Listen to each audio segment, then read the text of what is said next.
The rain came down in sheets, cold and merciless, soaking through Lena's dress as she sat alone outside the venue. Inside, her sister's engagement party roared with laughter and music. Out here, she was invisible, a woman in a wheelchair, abandoned by the man who swore he'd stay, pitied by strangers, forgotten by family. She thought the night had already taken everything. Then a black car pulled up. A man in a dark suit stepped out, his eyes sharp and dangerous. He looked at her not with pity, but with recognition. "You're coming with me," he said. And just like that, her broken world shattered into something far more dangerous. If you want to know where this story goes, follow until the end. Hit like and comment the city you're watching from so I can see how far this story has traveled. Now, the accident happened on a Tuesday. Lena Hart remembered that detail with cruel clarity because Tuesdays used to be her favorite day. It was the day she taught her advanced ballet class, the day she'd watch young dancers find their balance and strength, the day she felt most like herself. But on this particular Tuesday, a delivery truck ran a red light at the intersection of Maple and Fifth, and everything Lena knew about her body, her future, and her life ended in the scream of metal and the shattering of glass. The doctors said she was lucky to be alive. Lucky. The word tasted like ash in her mouth as she lay in the hospital bed, staring at legs that wouldn't move, wouldn't respond, wouldn't do a damn thing she told them to. Temporary paralysis, they called it. Spinal shock. Give it time, they said. Weeks turned into months.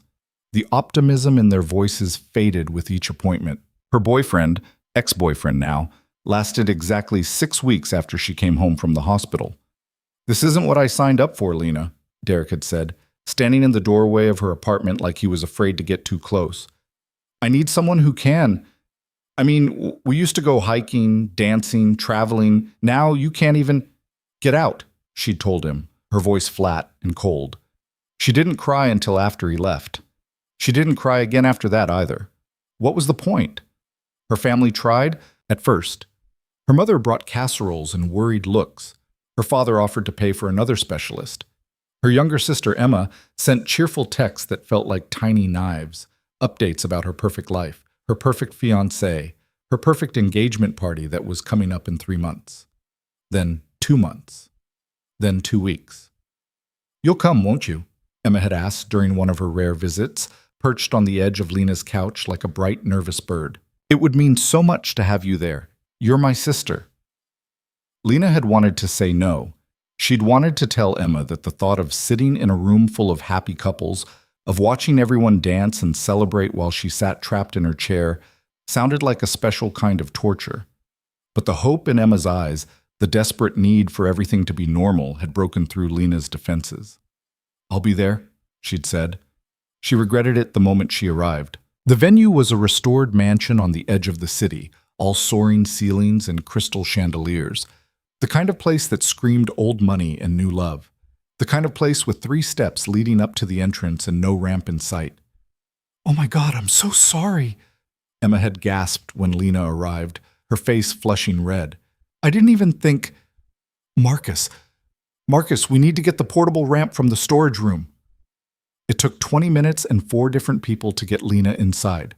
By the time she was through the door, half the guests were watching, their expressions a mix of pity and awkward discomfort. Emma kept apologizing. Lena kept smiling and saying it was fine, even though nothing about this was fine. The party was exactly as terrible as she'd imagined. Everyone was kind. That was the worst part. They were so relentlessly, suffocatingly kind. They spoke to her slowly, like the accident had damaged her brain instead of her spine. They asked how she was doing with that careful, pitying tone that made her want to scream. They told her she looked beautiful, which was code for, "You look good considering you're in a wheelchair." Derek was there. Of course he was there. He was Marcus's college roommate, which meant Lena had known this would happen, had prepared herself for it. But preparation didn't stop the sharp twist in her chest when she saw him across the room with his arm around a tall blonde in a red dress. The blonde laughed at something he said, tossing her hair back. Derek looked happier than Lena had seen him in months. "Lena, there you are!" Her mother appeared at her elbow, martini in hand and anxiety in her eyes. "Are you having a good time, sweetheart? Do you need anything? More champagne? Something to eat?" I'm fine, Mom. You should try to mingle more. I saw Patricia Coleman asking about you earlier. You remember Patricia, don't you?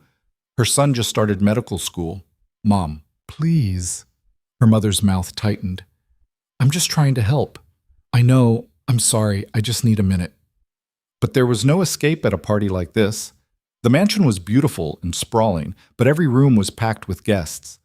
Every corner held someone who wanted to stop and chat, to ask how she was healing, to tell her about their cousin's friend who'd been in a wheelchair and was walking again now. Miracles happen, they said. Don't give up hope. She found refuge near the bar, tucked into a corner where the crowd was thinner. She ordered a whiskey, neat because she needed something strong, and tried to pretend she was anywhere else. Lena Hart! The voice came from behind her, low and familiar and unwelcome. She didn't need to turn around to know who it was. Derek. He moved into view, drink in hand, expression carefully neutral. I thought that was you. How are you doing? I'm at my sister's engagement party drinking whiskey in a corner. How do you think I'm doing? A muscle in his jaw twitched. Look, I know this is awkward. It's really not. We broke up. You moved on. That's how these things work. I didn't want it to end the way it did. Then you shouldn't have left. The words came out sharper than she intended, but she didn't take them back. Derek's face flushed. That's not fair. You know how hard it was for me too. Watching you suffer, not being able to help. You could have stayed. And done what, Lena? Watched you sit in that chair for the rest of your life? Pretended everything was okay when it clearly wasn't? He caught himself, lowered his voice. I cared about you. I still do. But I couldn't be what you needed. What I needed was someone who didn't run the first time things got difficult. That's not... He stopped, shook his head. You know what? Never mind. I didn't come over here to fight. I just wanted to check on you. I'm fine. You can go back to your girlfriend now. He opened his mouth like he wanted to say something else, then thought better of it. Take care of yourself, Lena. She watched him walk away, back to the blonde in the red dress, back to his new life that didn't include broken dancers and wheelchairs. She finished her whiskey in one burning gulp. The night deteriorated from there. Emma, drunk on champagne and happiness, insisted that everyone gather for a toast.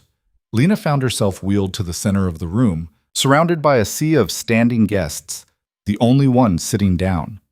Emma's speech was sweet and slurred, full of gratitude and love and mentions of how perfect everything was. Marcus kissed her. Everyone applauded. Lena wanted to disappear. She's so brave, someone whispered behind her. I heard the accident was devastating. She'll never dance again. Such a shame. She was so talented.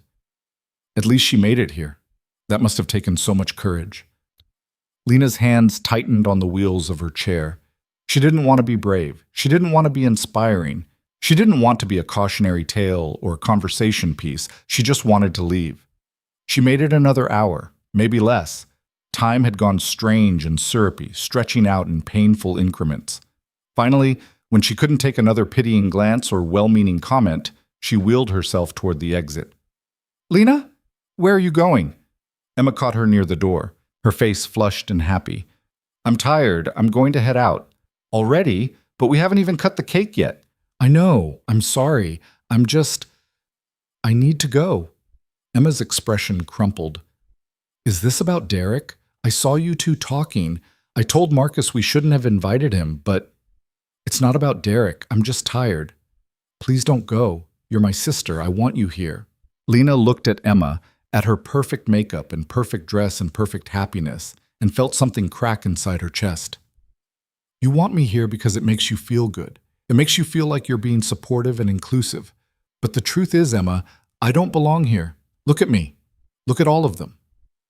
She gestured at the crowd behind her. I'm the tragedy in the corner, the brave cripple who showed up to prove she's not broken.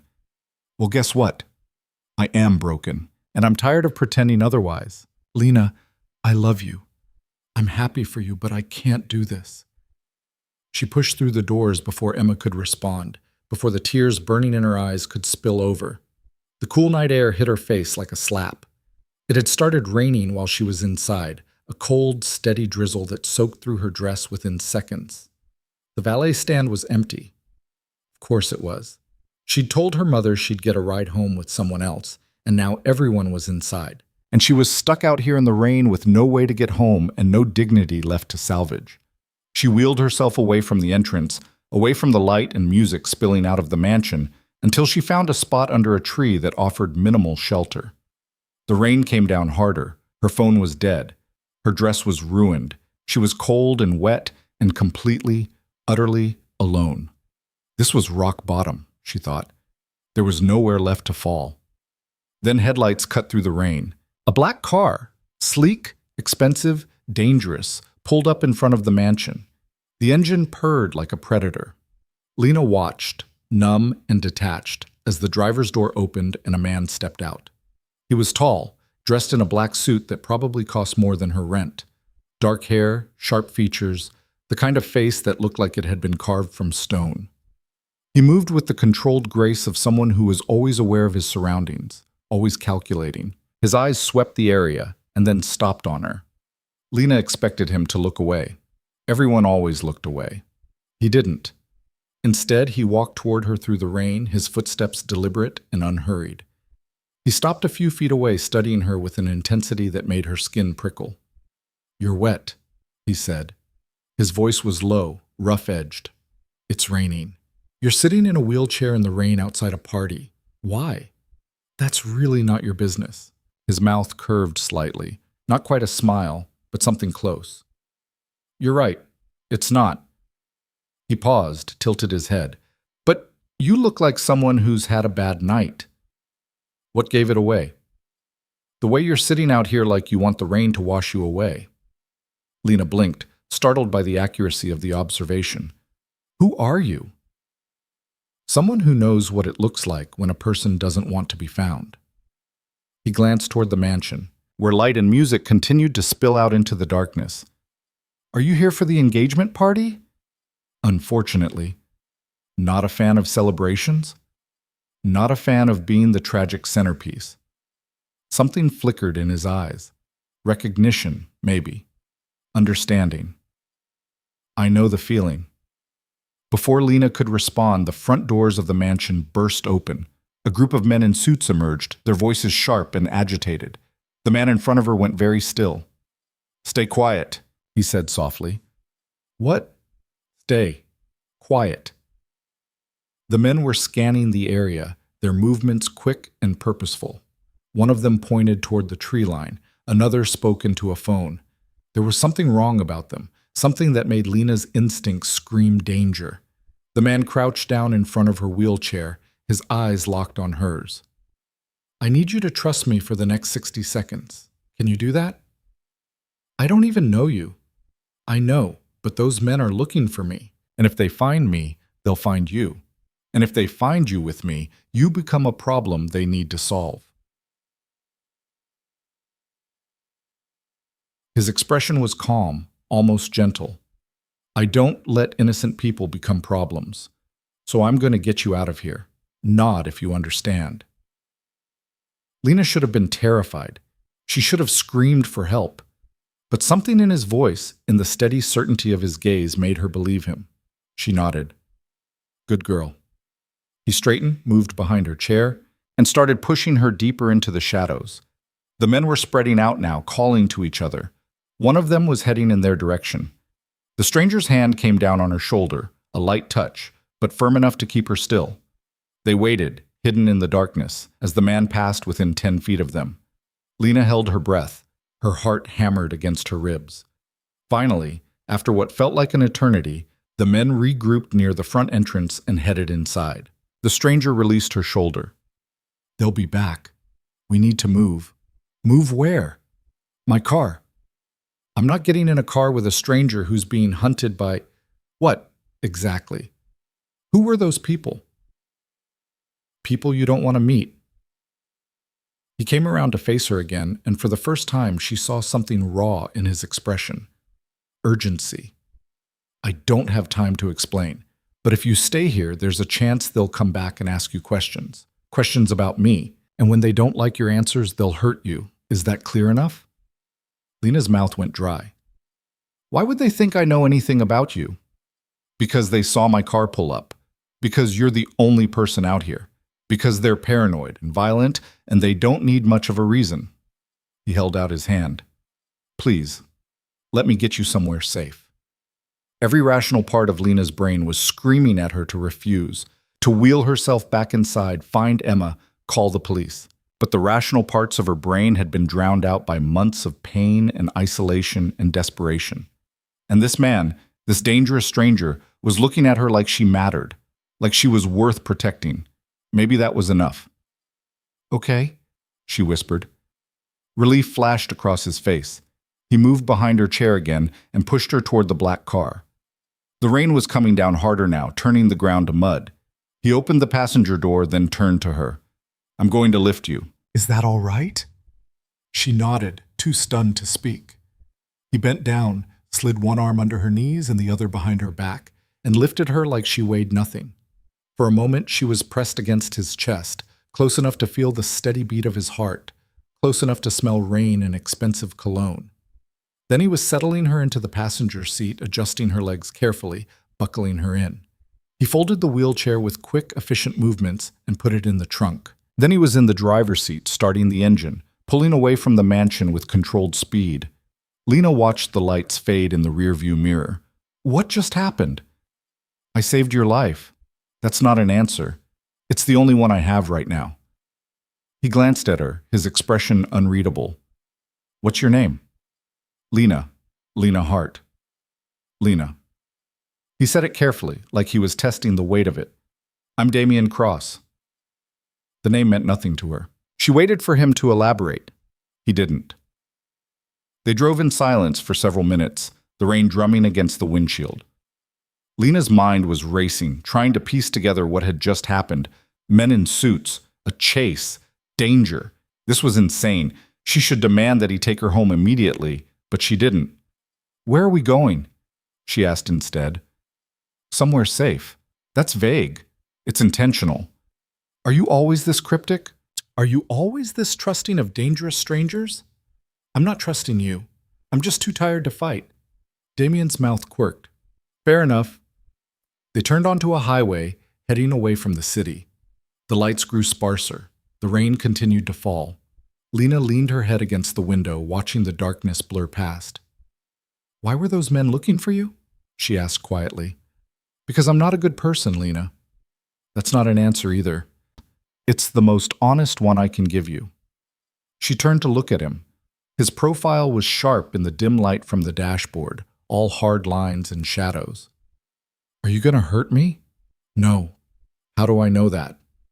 You don't. He glanced at her. But you got in the car anyway. He was right. She had, and she still didn't know why. Maybe it was the exhaustion. Maybe it was the desperation. Maybe it was the way he'd looked at her, not with pity, but with something else. Something that made her feel seen for the first time in months. They drove for another 20 minutes before turning onto a private road that wound through dense trees. At the end of the road was a gate, tall, imposing, flanked by stone pillars. Damien pressed a button on his visor and the gate swung open. The house beyond was massive. Not a house, really. An estate, all sharp angles and floor-to-ceiling windows, lit from within like a jewel in the darkness. You live here? Lena asked. Yes. Alone? Mostly. He pulled into a garage that housed at least 6 other cars, all of them sleek and expensive.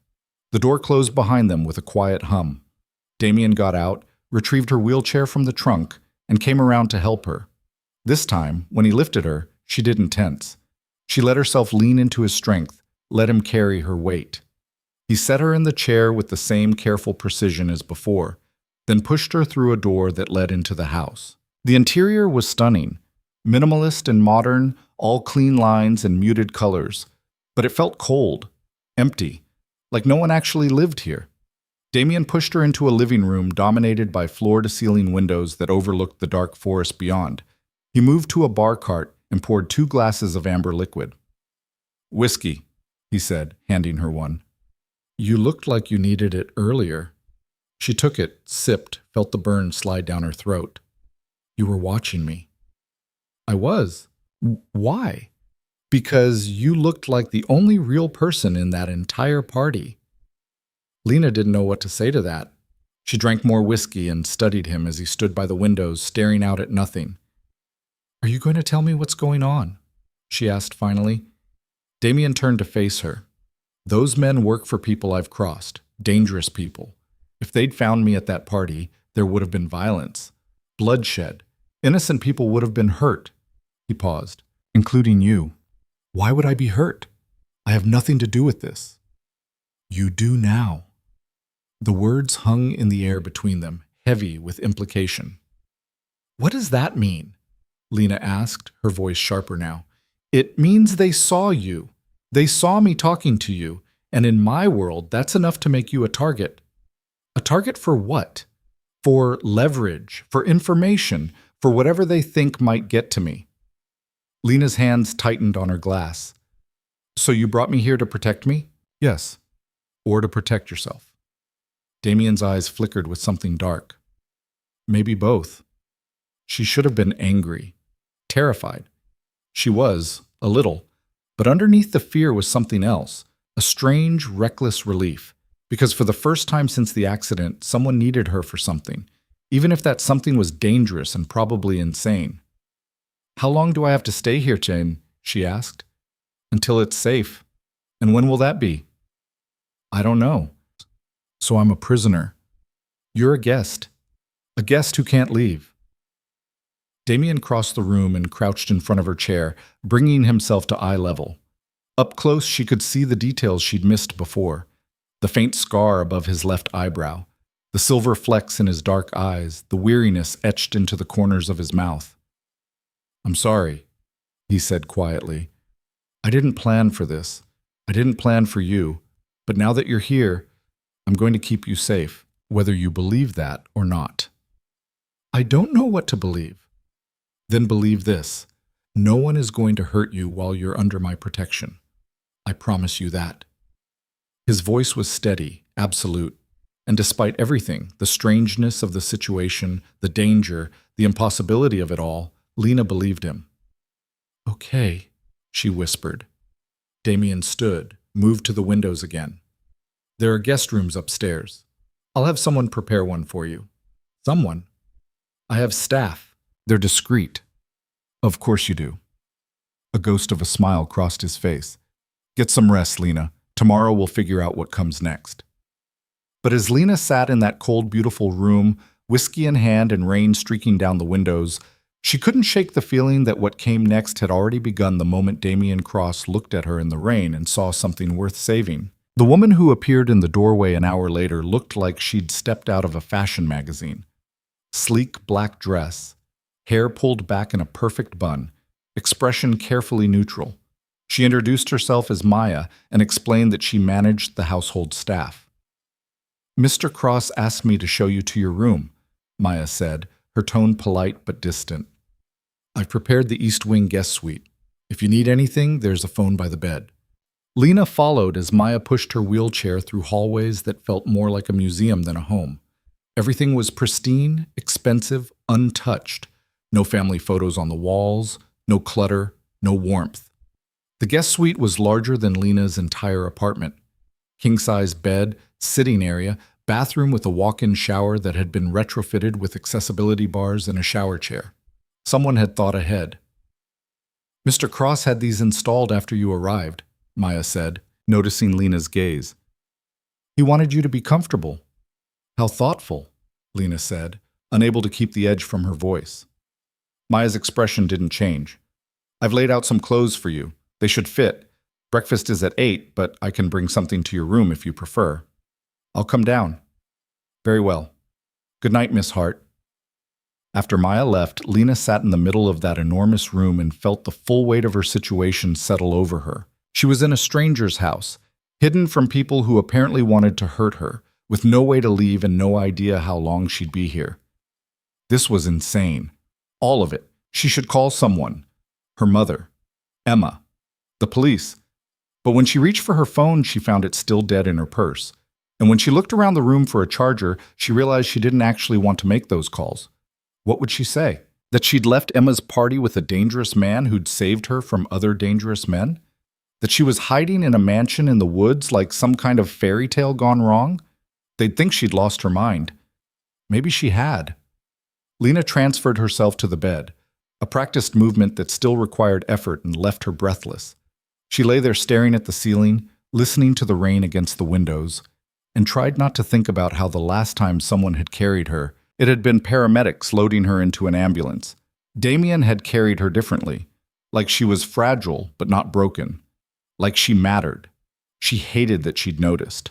Sleep came eventually, fitful and full of dreams about car crashes and men in dark suits and eyes that saw too much. Morning arrived with pale sunlight filtering through gauze curtains. Lena woke disoriented, momentarily forgetting where she was. Then memory crashed back and she groaned. The clothes Maya had left were surprisingly practical. Soft pants with an elastic waist, a simple sweater, undergarments still in packaging. Everything fit. Lena dressed slowly, transferred to her chair, and made her way downstairs. She found the dining room by following the smell of coffee. It was another cavernous space, dominated by a table that could seat 20. Damien sat at one end, reading something on a tablet, a cup of black coffee at his elbow. He looked up when she entered. "Good morning." "Is it?" Lena wheeled herself to the table. "I'm still processing the fact that last night actually happened." "It happened." He set down the tablet. "How did you sleep?" "Terribly. You?" "I don't sleep much." A woman Lena hadn't met before appeared with a coffee pot and filled her cup without asking. She was older than Maya, gray-haired and efficient. She set down a plate of eggs and toast, then disappeared back into what Lena assumed was the kitchen. "That's Anne," Damien said. "She's been with me for years. Doesn't talk much, but she's a hell of a cook." Lena picked up her fork, realized she was starving, and ate. Damien watched her with that same unsettling intensity from the night before. "Are you going to stare at me the entire meal?" she asked finally. "Probably." "That's not creepy at all."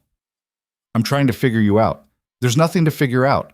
I'm a dancer who can't dance anymore. That's the whole story." "That's the surface story." Damien leaned back in his chair. "But that's not what I saw last night." "What did you see?" "Someone who's been abandoned by everyone who was supposed to stay." Lena's fork clattered against her plate. "You don't know anything about me. I know what it looks like when someone's given up on themselves. I know what it sounds like when someone tells themselves they don't matter anymore." His voice was quiet, certain, "And I know you're wrong." "Stop." "Why?" "Because it's uncomfortable? Because it's true? Because you're a stranger who kidnapped me and you don't get to psychoanalyze me over breakfast." Damien's mouth curved slightly. "Fair point." He picked up his coffee. "For the record, I didn't kidnap you. You came willingly. Under duress. Under protection. Same thing from where I'm sitting." "Not even close." They ate in tense silence for several minutes. Lena's mind was racing, trying to figure out her next move. She needed information. She needed to understand what she'd stumbled into. "Who were those men?" she asked. "The ones from last night." Damien set down his cup. "Associates of the Volkov family. Russian organized crime." Lena nearly choked on her coffee. "You're joking." "I don't joke about things that can get you killed." "And what exactly is your relationship with the Volkov family?" "Complicated." "Try me." Damien studied her for a long moment, like he was deciding how much to tell her. "I run certain operations in this city, ones that sometimes conflict with theirs. We've had an uneasy truce for the past 2 years, but someone's been pushing boundaries, testing weaknesses." "What kind of operations?" "The kind you don't want details about. You're a criminal." "I'm a businessman who operates outside traditional legal frameworks." "That's a fancy way of saying criminal." "If it makes you feel better to think of it that way, go ahead." Lena pushed her plate away. "I need to go home." "Not yet." "This isn't a request, Damien. I have a life. People who'll worry about me." "Do you?" The question was gentle but cut deep. "Because from what I saw last night, you left that party and no one came looking for you. You sat in the rain for 20 minutes and no one noticed you were gone. The truth of it stung worse than she wanted to admit. That doesn't give you the right to keep me here. I'm not keeping you. I'm protecting you. There's a difference. Then let me leave. And go where? Back to your apartment? Back to your life? Damien leaned forward. They know who you are now, Lena. They saw us together. If I let you go, they'll find you. They'll use you to get to me, and when they're done, they won't leave you alive. You're trying to scare me. I'm trying to keep you alive. His voice dropped, went harder. I've seen what these people do. I've cleaned up the aftermath. You don't want to be a cautionary tale. Lena's hands were shaking. She gripped the arms of her wheelchair to steady them. How long? Until I can neutralize the threat. How long, Damien? I don't know. Days, maybe weeks. Weeks? You expect me to stay here for weeks? I expect you to stay here until it's safe, however long that takes. She wanted to scream, to throw something, to wheel herself out the front door and take her chances. But underneath the anger was fear, cold and sharp and real. Because she believed him. She believed that there were people out there who would hurt her just to hurt him. Why did you even approach me last night? She asked, her voice tight. Why not just leave me there? Damien was quiet for a moment. When he spoke, his voice was different, rougher. Because you looked like I felt, alone in a room full of people, invisible. And I thought... He stopped, shook his head. It doesn't matter what I thought. Tell me. I thought maybe we weren't as different as we looked. The admission hung between them, raw and unexpected. Lena didn't know what to do with it. Anne appeared to clear the plates, breaking the moment. Damien stood, picked up his tablet. I have work to do. Maya will be here if you need anything. The grounds are secure, so you're free to move around the house. How generous. Lena, just go. He hesitated, like he wanted to say something else. Then he turned and left. Lena sat alone in that enormous dining room, fighting the urge to cry. She'd survived the accident. She'd survived Derek leaving. She'd survived months of physical therapy and pitying looks and slow, painful progress toward a future that felt more like a prison than a life. But this? Being trapped in a stranger's house, hunted by people she'd never met, connected to a man who looked at her like he could see straight through her carefully constructed walls? This might actually break her. The day crawled by with agonizing slowness. Lena explored the house, or as much of it as her wheelchair could access. There was a library with floor-to-ceiling shelves, most of them empty, a gym that looked barely used, a media room with a screen the size of a small car.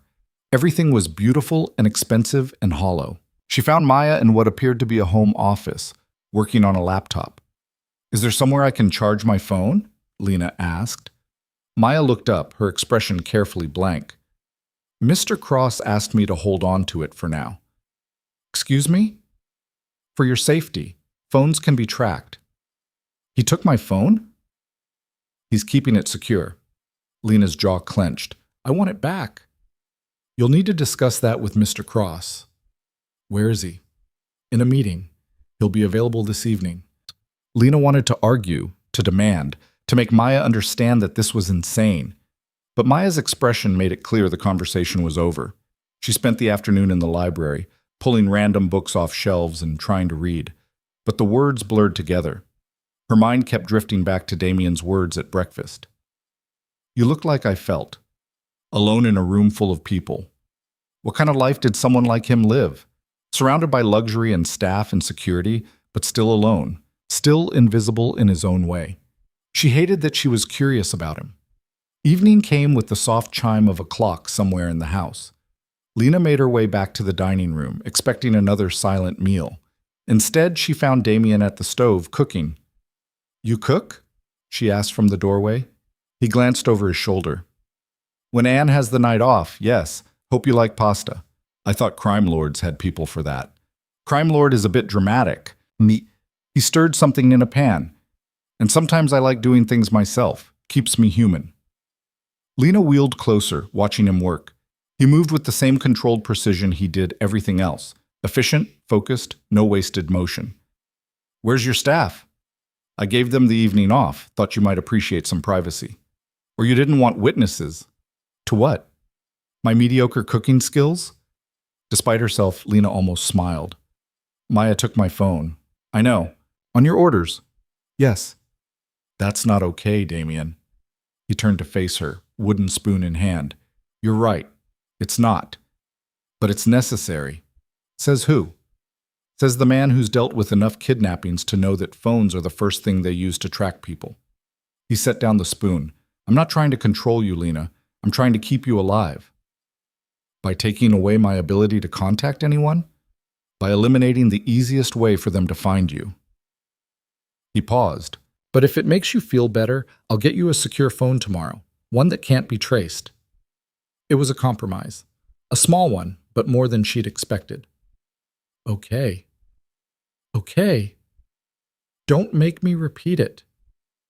That almost smile appeared again. Wouldn't dream of it. He finished cooking and served 2 plates of pasta with red sauce. It was simple, nothing fancy, but it smelled incredible.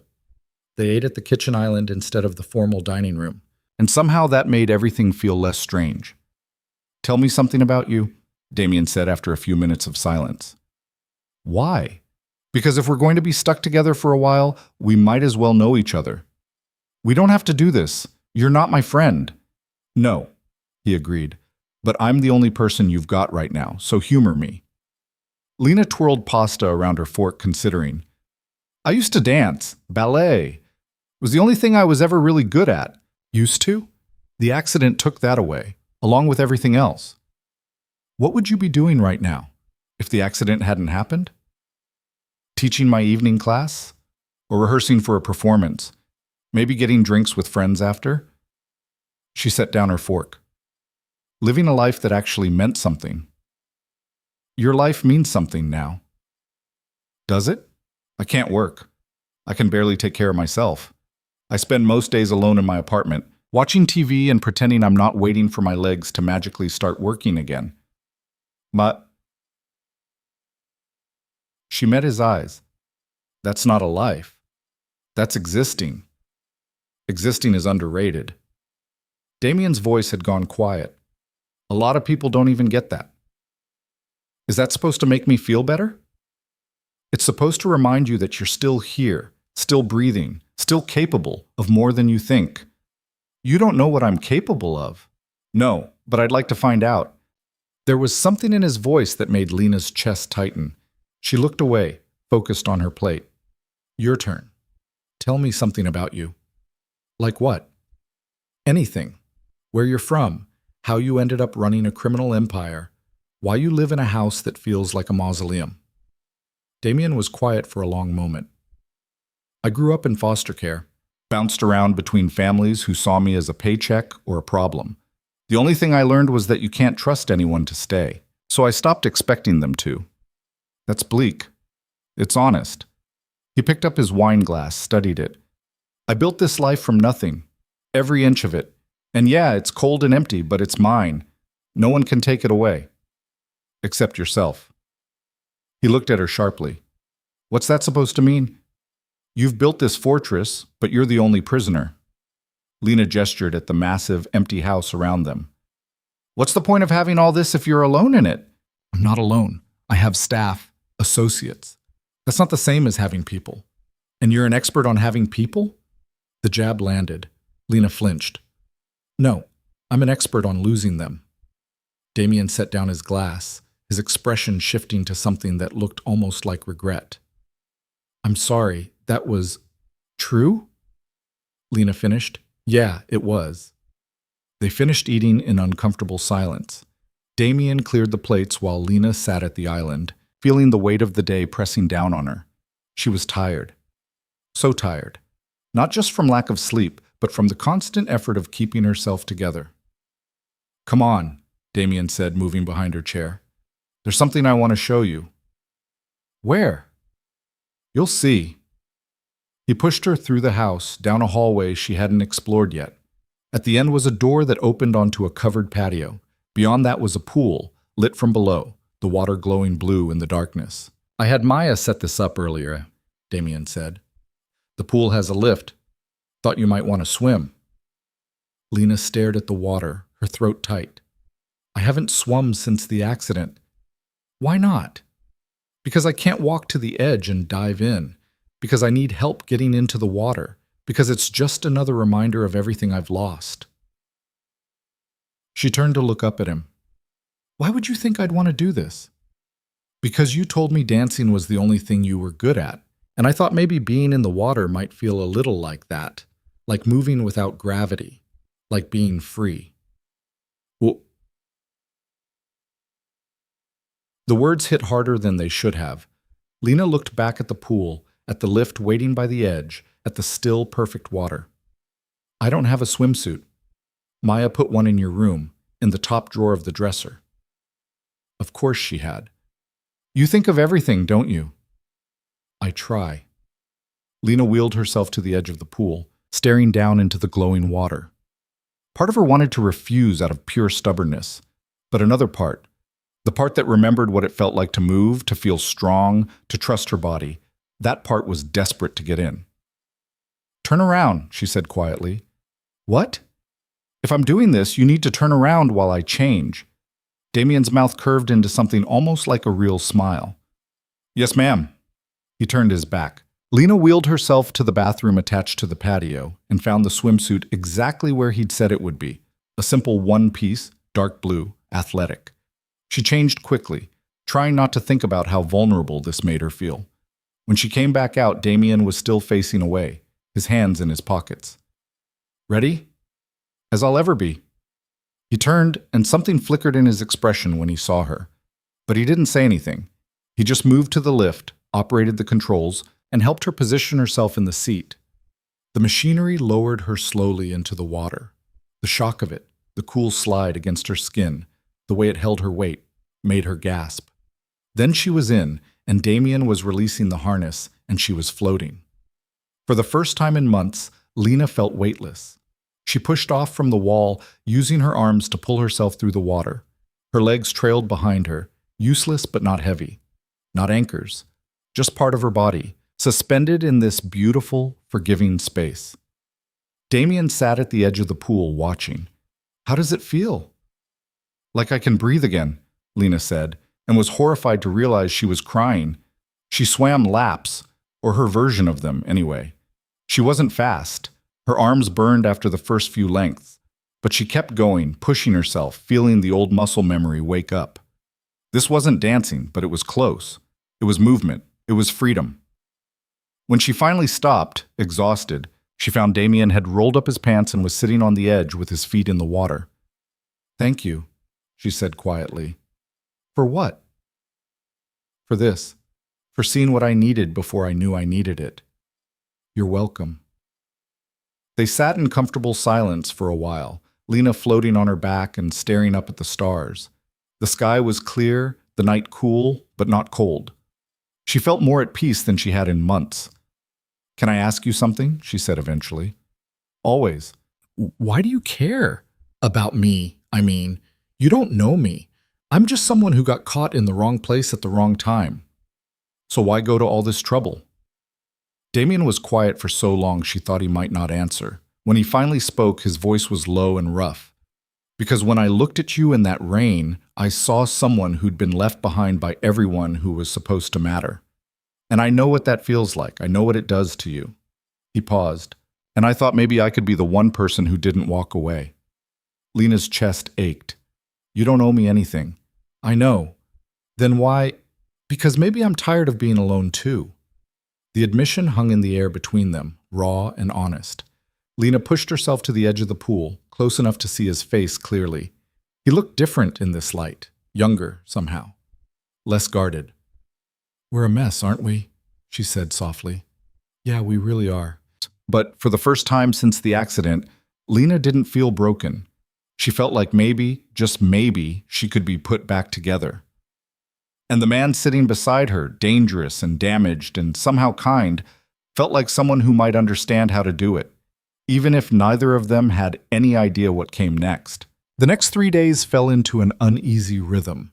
Mornings brought breakfast with Damien, sometimes silent, sometimes filled with sharp conversation that felt like verbal sparring. Afternoons, Lena had the house mostly to herself, while Damien disappeared into his office for hours at a time, dealing with whatever dark business kept his empire running. Evenings meant the pool, that glowing sanctuary where she could move and breathe and forget, just for a little while, about everything outside these walls. Damien always sat at the edge and watched, never intrusive, never commenting, just there, present in a way no one else had been in months.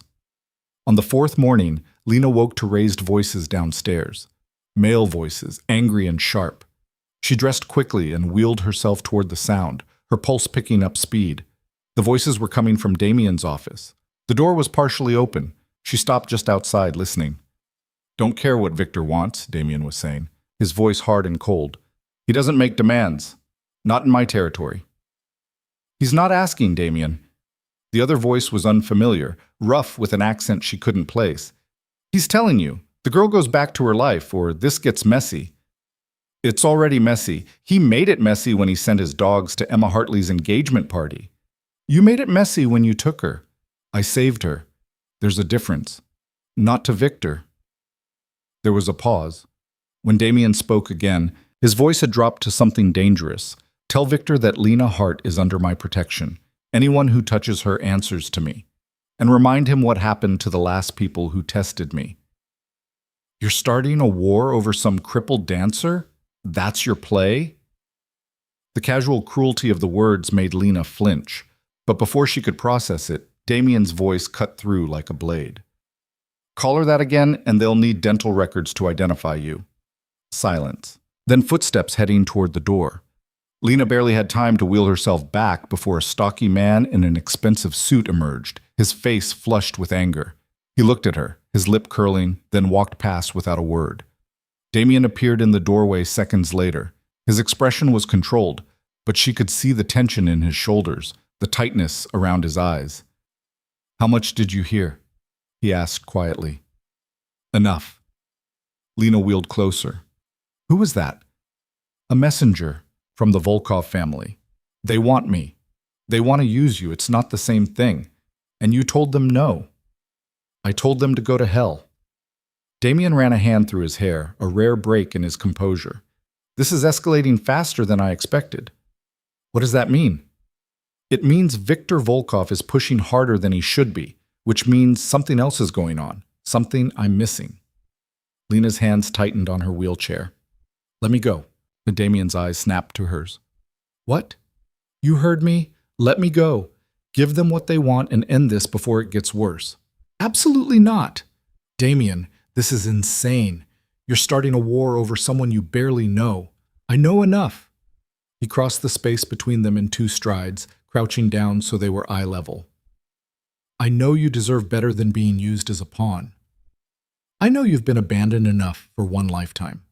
And I know that if I let you go, they'll hurt you just to prove they can. You don't know that." "Yes, I do, because I've seen what they do to people who get caught in the middle. I've cleaned up the aftermath, Lena. I've identified bodies that were barely recognizable. So no, I'm not letting you go. Not now. Not ever." The ferocity in his voice stole her breath. "Why are you doing this?" "Because someone has to." "That's not an answer." Damien stood abruptly, turning away from her. "It's the only one I have." Before Lena could respond, Maya appeared in the hallway, her face pale. "Mr. Cross, there's a situation." Damien's entire demeanor changed. "What kind of situation?" "Security just reported movement at the north perimeter. 3 vehicles, armed." The temperature in the room seemed to drop 10 degrees. Damien's hand went to his phone. "How long?" 5 minutes, maybe less. Get Anne and the others to the safe room, now." He looked at Lena. "You need to come with me." "What's happening?" "They're not waiting for an answer anymore. They're coming for one." He moved behind her chair and started pushing, fast.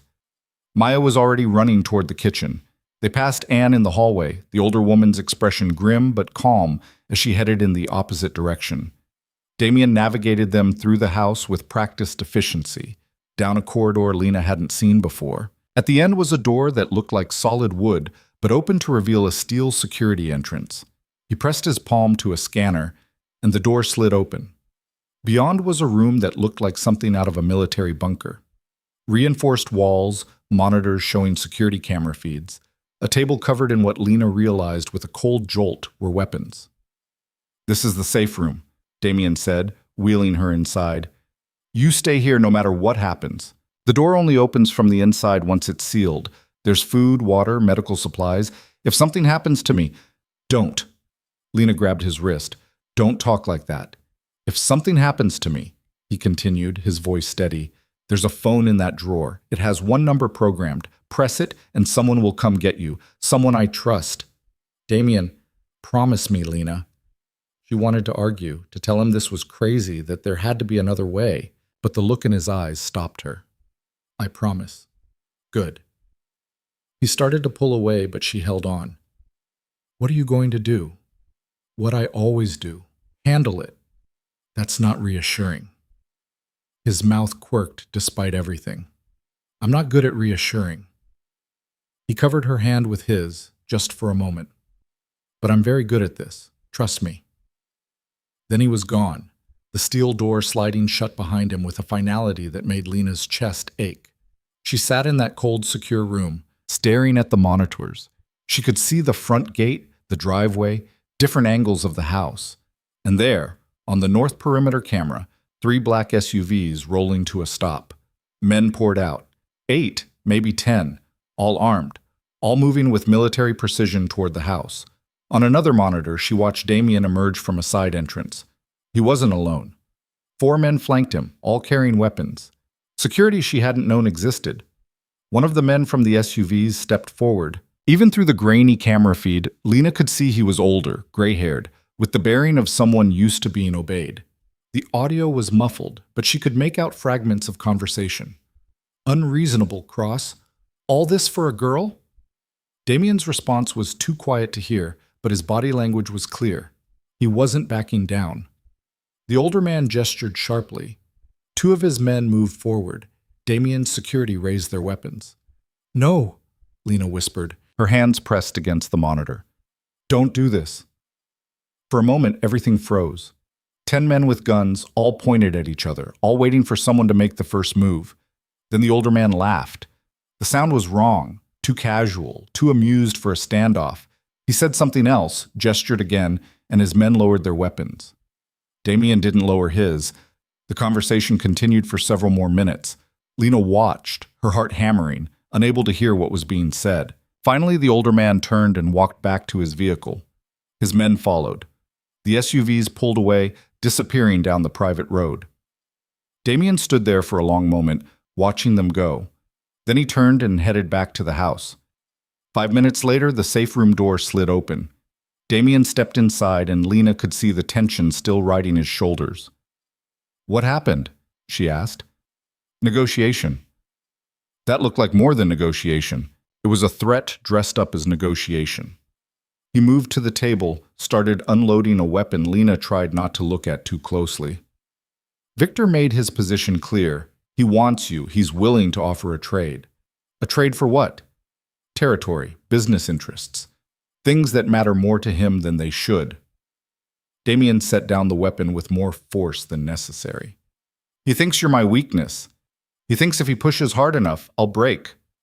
"Maybe you should." He turned to look at her. "What?" "Maybe you should make the trade. Give him what he wants. End this before someone gets killed." "You don't understand what you're asking. I understand that people are going to die because of me, because you decided I was worth protecting." Lena's voice cracked. "I'm not worth a war, Damien." He crossed the room in 3 strides, gripped the arms of her wheelchair, brought his face close to hers. "Don't ever say that again." "It's true. It's not.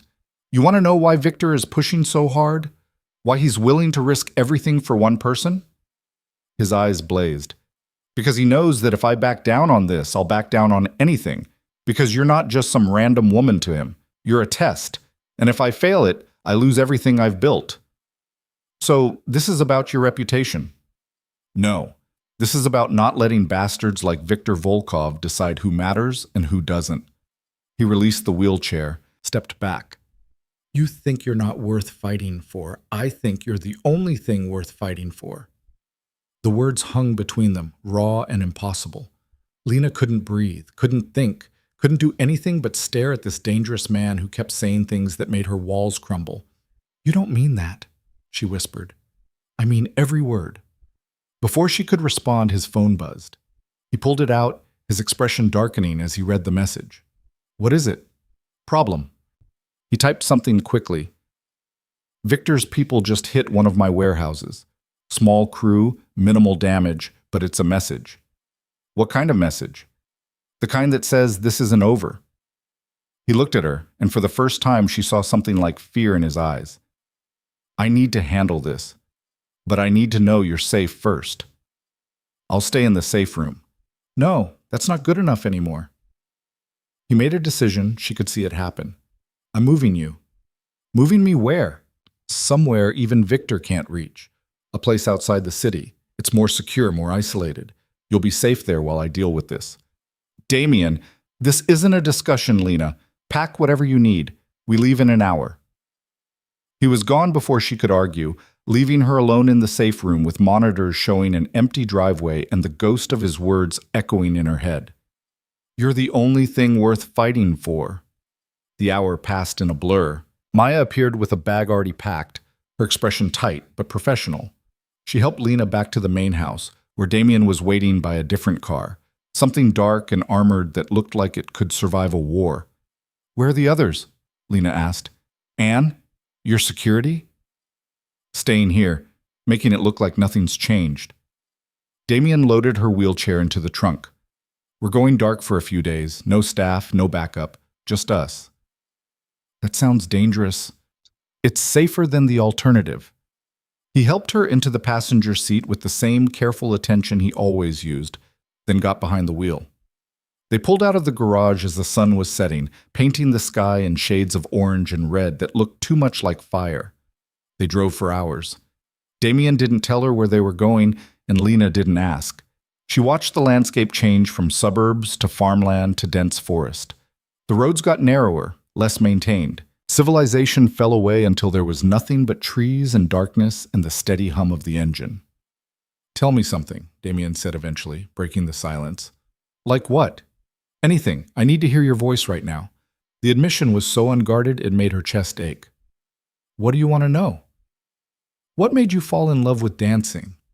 Lena closed her eyes, let herself remember. My mom took me to see the Nutcracker when I was 6. I'd never seen anything like it. The way they moved, the way they made it look effortless even though I could tell it wasn't, the way they told stories with their bodies. She smiled despite everything. I went home and tried to recreate it in our living room. Fell on my face about 20 times. Mom signed me up for lessons the next week. Were you good? I was obsessed. That's not the same as good. But I worked harder than anyone else. I practiced until my feet bled, until I could barely walk some days. And slowly, I got better. Good enough to get into a professional company. Good enough to teach. Good enough to make it your whole life. Yeah. The word came out heavy. That's the problem with making something your whole life. When you lose it, you lose yourself too. Damien's hand found hers in the darkness.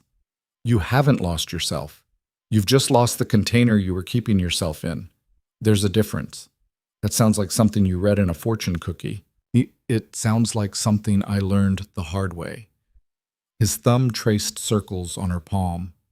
I spent years building this empire, becoming someone people feared, someone who mattered, and then I realized I'd built a prison, just a really expensive one.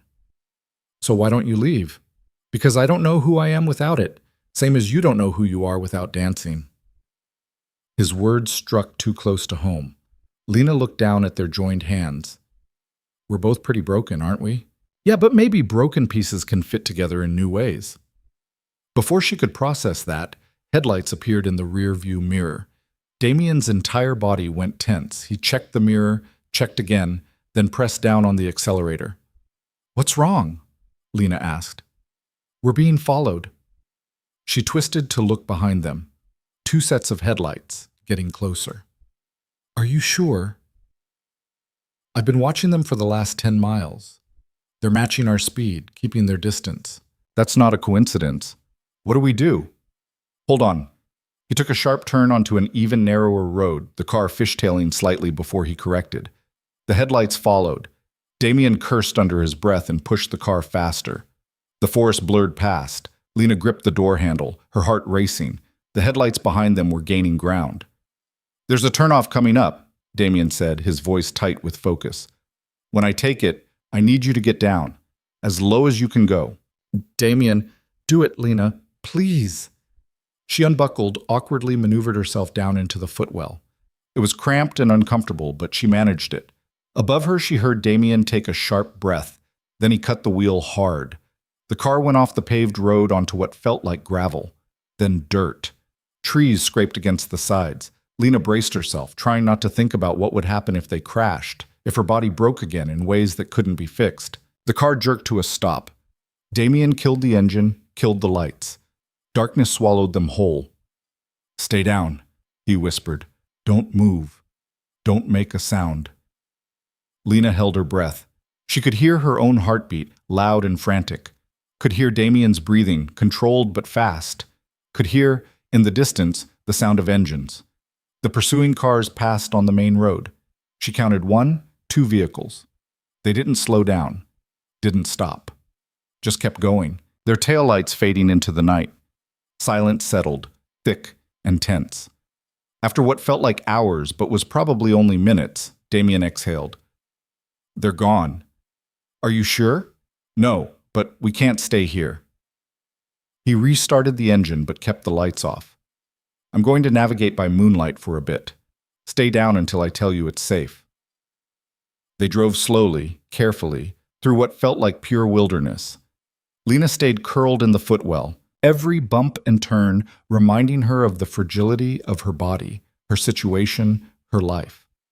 Finally, Damien said, "Okay, you can come up." She struggled back into the seat, every muscle protesting. They were on a narrow dirt road now, trees pressing close on either side. Ahead, she could make out the dark shape of a structure. "What is this place?" she asked. "Somewhere I bought years ago and never told anyone about, not even Victor." He pulled up to what looked like a cabin, small and rustic. "It's not fancy, but it's secure." He helped her out of the car, got her settled in the wheelchair, and pushed her up a ramp that had clearly been added recently. Inside, the cabin was exactly what it looked like from outside. One large room with a kitchenette, a bathroom, and a loft accessible by ladder. "There's a bedroom through there," Damien said, gesturing to a door she'd missed. "Ground floor. I had it set up with accessibility in mind." "When did you do this?" 3 days ago, when I realized things might get worse before they got better." He moved around the cabin, checking windows, securing locks. "I've been preparing for this possibility since the night I brought you home."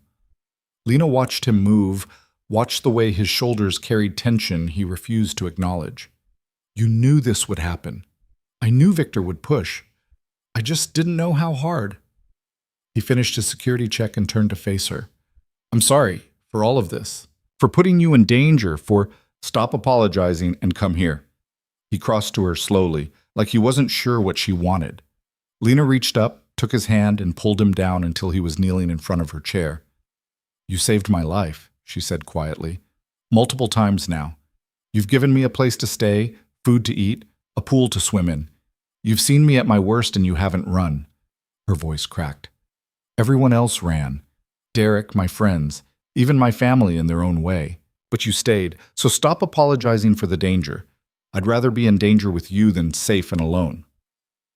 Damien's eyes were dark, intense, searching her face like he was looking for the lie. "You don't mean that." "I do. Lena, I've spent 6 months feeling invisible, feeling like I don't matter, like I'm just a problem people have to deal with." She held his gaze. "You make me feel like I matter, like I'm worth something more than pity. So no, I don't want you to apologize. I want you to keep fighting. For both of us." For a moment, he didn't move, didn't speak. Then his hand came up to cup her face, his thumb brushing across her cheek with a gentleness that broke something inside her. "You're the strongest person I've ever met," he said, his voice rough, and you have no idea, do you? I'm not strong. I'm just tired of being weak. That's the same thing. Then he was kissing her. It wasn't gentle. It wasn't careful. It was desperate and hungry and full of all the things neither of them knew how to say. Lena kissed him back with equal desperation, her hands fisting in his shirt, pulling him closer. When they finally broke apart, both breathing hard, Damien rested his forehead against hers. This is a bad idea. Probably the worst. I'm dangerous. My life is dangerous. You deserve better. I'm tired of people telling me what I deserve. She pulled back enough to look at him. I want this. I want you, even if it's complicated and dangerous and completely insane. Lena. A sound outside made them both freeze. Damien was on his feet in an instant, hand going to a weapon Lena hadn't seen him draw. He moved to the window, peered out through a gap in the curtains. What is it? She whispered. I don't know. Stay here. He moved to the door, opened it a crack. Cold air rushed in. Lena held her breath, straining to hear anything. Then Damien went rigid. No, he said, his voice hollow. No, that's not possible. What? Damien, what's wrong? He closed the door, locked it, and turned to face her. His expression had gone blank, carefully controlled in a way that terrified her. We need to get you to the bathroom, now. Why? What did you see? More cars. At least 4. He was already moving, pushing her wheelchair toward the bathroom. They found us. I don't know how, but they found us. The people following us weren't just following, they were tracking. He pulled her into the bathroom, which was larger than she'd expected. Reinforced walls, she realized. Another safe room. There's a tracker on this property somewhere, which means someone I trusted betrayed me. The implications hit like a physical blow. Who? I don't know, but I'm going to find out. He pressed something into her hand. A gun. Do you know how to use this? No. Safety's here. Point and pull the trigger. Don't hesitate if someone comes through that door who isn't me. His eyes met hers, and she saw fear there. Real, genuine fear. Whatever happens, whatever you hear, you stay in here. You don't come out until I come get you. Understand? Damien, you can't go out there alone. I've been doing this since before you knew my name. I'll be fine. But his voice shook slightly on the last word, betraying him. Lena grabbed his wrist. Don't you dare die on me.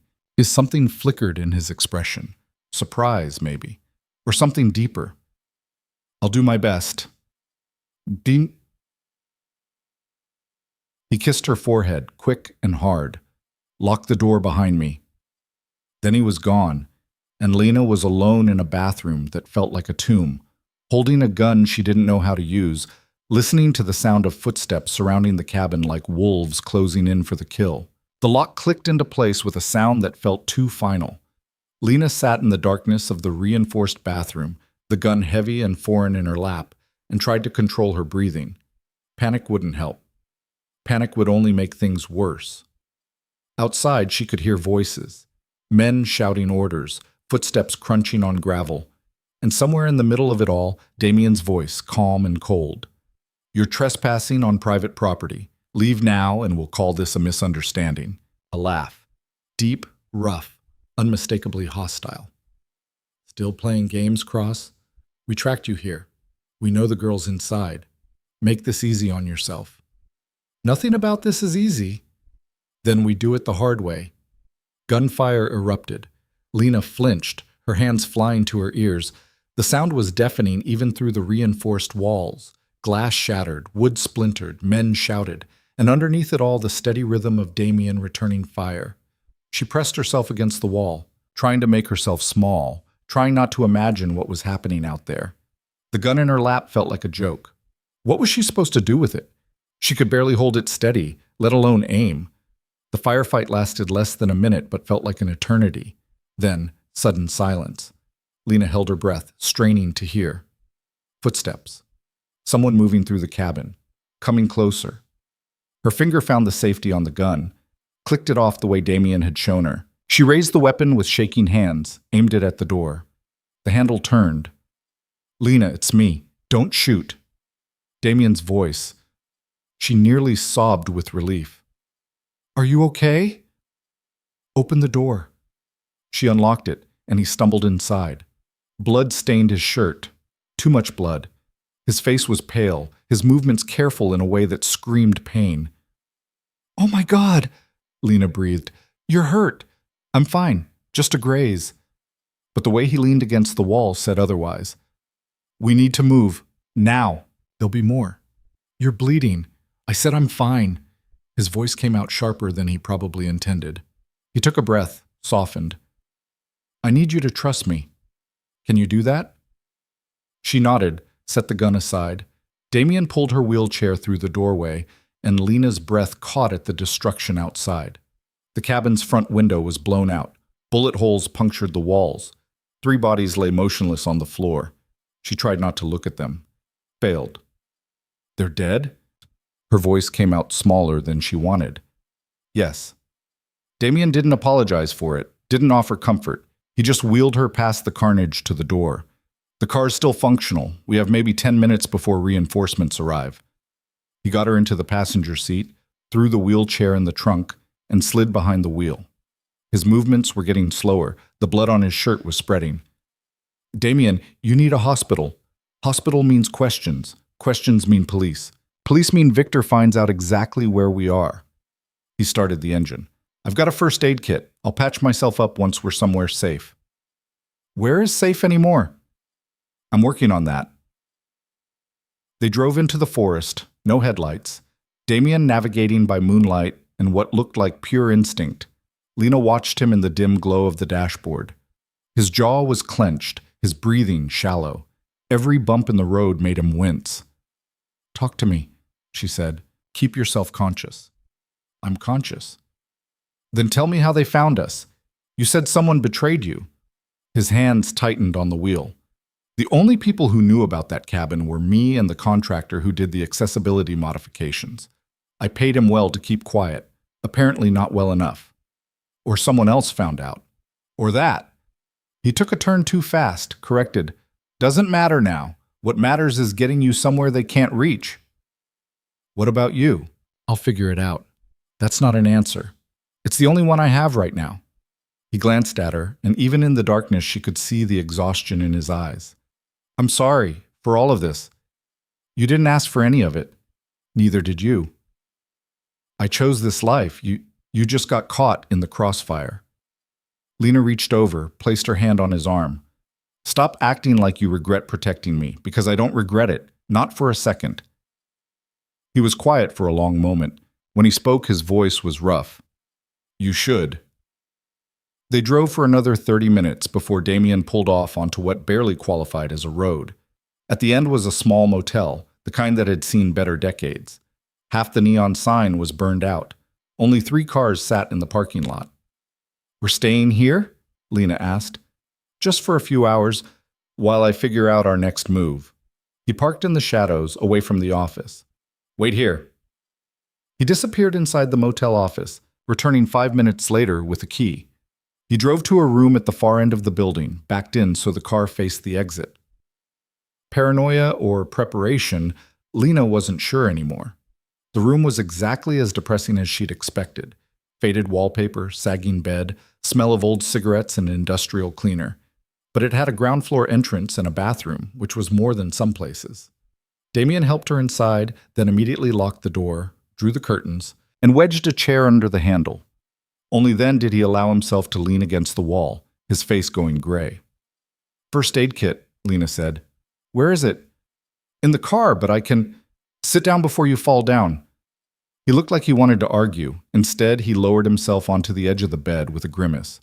Lena wheeled herself to the door. "What are you doing?" he asked. "Getting the first aid kit, unless you'd rather bleed to death while being stubborn." "Lena, you can't— Watch me!" She unlocked the door, rolled herself to the car, and found the kit in the back seat. By the time she returned, Damien had removed his shirt.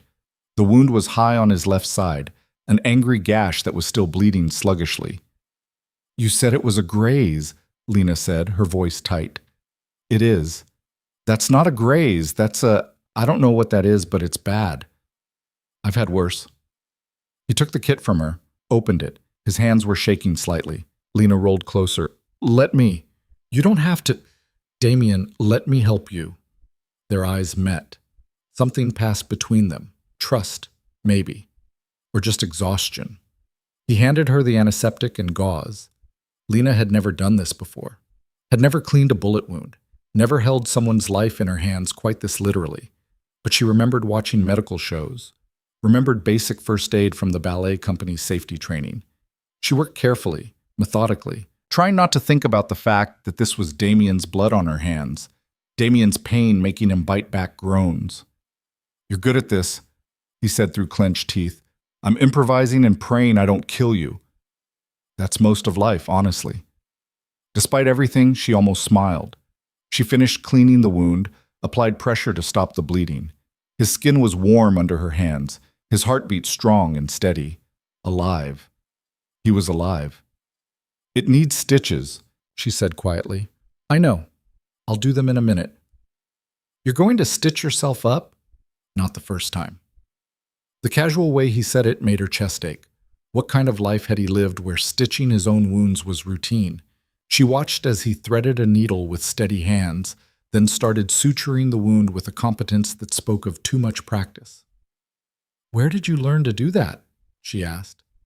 Trial and error. Mostly error. He pulled the thread through, his jaw tight.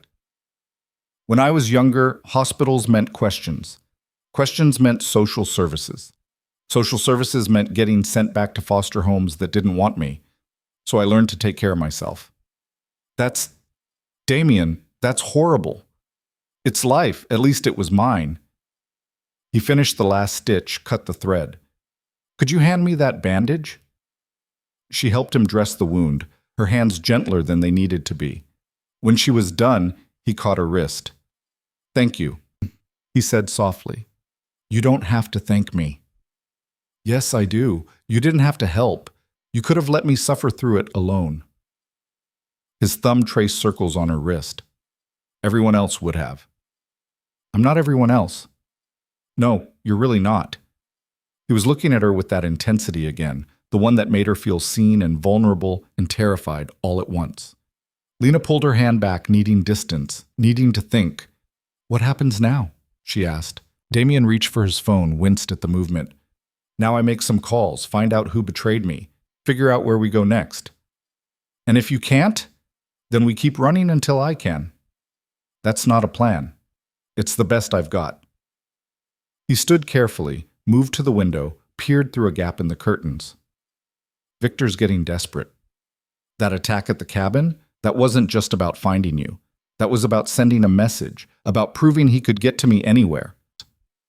What message? That I'm weak, that I've lost control, that protecting you is making me vulnerable. He turned to face her. In my world, perception is everything.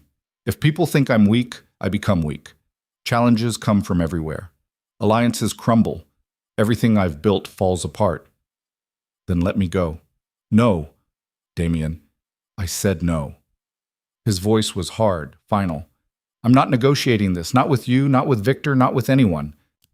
Why are you being so stubborn about this?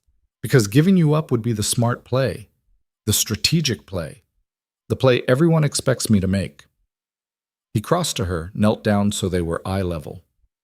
And I'm tired of being smart. I'm tired of sacrificing what matters for what's strategic. For once in my miserable life, I want to choose something because it's right, not because it's profitable. I'm not a cause, Damien. I'm not some noble sacrifice. You're the first person in 20 years who's made me feel like I'm more than the sum of my worst decisions. His hand cupped her face. You're the first person who's looked at me and seen something worth saving. So no, I'm not letting you go. Not now, not ever. Even if it costs me everything. The raw honesty in his voice stole her breath. You barely know me. I know enough. I know you're strong enough to survive things that would have broken anyone else. I know you're kind even when the world hasn't been kind to you. I know that when you look at me, you don't see a monster. You see... He stopped, shook his head. I don't know what you see, but it's more than I deserve. I see someone who stayed, Lena whispered. Someone who fights for what he cares about. Someone who's been hurt but hasn't let it make him cruel. She covered his hand with hers. I see someone worth knowing, worth trusting, worth... The window exploded inward. Glass rained down as Damien threw himself over Lena, shielding her body with his. Something metal clattered across the floor, round, smoking. Flashbang, Damien shouted. Close your eyes! The world went white and screaming, sound and light and pain all at once. Lena couldn't see, couldn't hear, couldn't think. She felt Damien's weight on her, felt him moving, felt her wheelchair rolling. Then they were in the bathroom. The door slammed. Damien's hands were on her face, checking for injuries. Are you hurt? Lena, are you hurt? She couldn't hear her own voice, couldn't hear his. The ringing in her ears was too loud. But she shook her head, and relief flooded his expression. The bathroom door shuddered. Someone was trying to break it down. Damien pulled his gun, moved to the door. His lips were moving, but Lena couldn't make out the words. The ringing was starting to fade, replaced by muffled sounds. Shouting, footsteps. More than one person. The door splintered. Damien fired through it. Someone screamed. The assault stopped for a moment, then renewed with more force. He turned to her, his expression grim. He was saying something. She read his lips. Stay down. The door gave way. Two men burst through, weapons raised. Damien fired twice in quick succession. Both men dropped. But there was a third coming through fast, and Damien's gun was empty. The man's weapon swung toward Lena. Damien threw himself in front of her. The shot was impossibly loud in the small space. Damien jerked, stumbled back against her wheelchair. For a moment, everything froze. Then Damien surged forward, closing the distance before the shooter could fire again. He grabbed the man's wrist, twisted, and the gun clattered away. They fought. Brutal, close, desperate. Damien was hurt, bleeding from his fresh wound, but he fought with a ferocity that was terrifying to watch. He got the man in a chokehold, squeezed. The man's struggles grew weaker, then stopped. Damien let the body drop and turned to Lena. Blood was spreading across his shirt from multiple places now, the old wound reopened, new injuries she couldn't see yet. We have to go, he said, his voice hoarse. Right now. He got her into the wheelchair, pushed her over the bodies, through the destroyed motel room. Outside, more cars were arriving, headlights cutting through the darkness. Damien got her to their car, threw her wheelchair in the trunk. His movements were getting sloppy, uncoordinated. Too much blood loss. Damien, I know. He started the engine, floored it. Bullets pinged off the car as they peeled out of the parking lot. I know. They made it maybe 3 miles before he started to swerve. Pull over, Lena said. Damien, pull over before you kill us both. Can't stop, they'll catch up. You're going to crash. Better than... He didn't finish. The car drifted into the other lane, and he overcorrected hard. Okay, you're right. He pulled onto a side road, drove until he found a cluster of trees, and tucked the car behind them. The moment he put it in park, he slumped forward against the wheel. Damien! Lena shook his shoulder. His eyes fluttered open, unfocused. Fine. Just need a minute. You need a hospital. No hospitals. You're going to die. Probably. He tried to smile. But not yet. Still got work to do. She wanted to scream at him, to shake sense into him, to make him understand that his stubborn refusal to ask for help was going to get him killed. But she knew that look in his eyes, knew he'd keep going until his body gave out completely. The phone, she said. The secure one you were going to get me. Do you have it? He gestured weakly toward the glove box. She found it, powered it on. Who do I call? Contacts, Marcus. Tell him... He coughed, and blood flecked his lips. Tell him code silver. He'll know what to do. Lena found the contact, pressed call. It rang 3 times before a gruff voice answered. Who is this? My name is Lena Hart. Damien told me to call. He said code silver. A pause.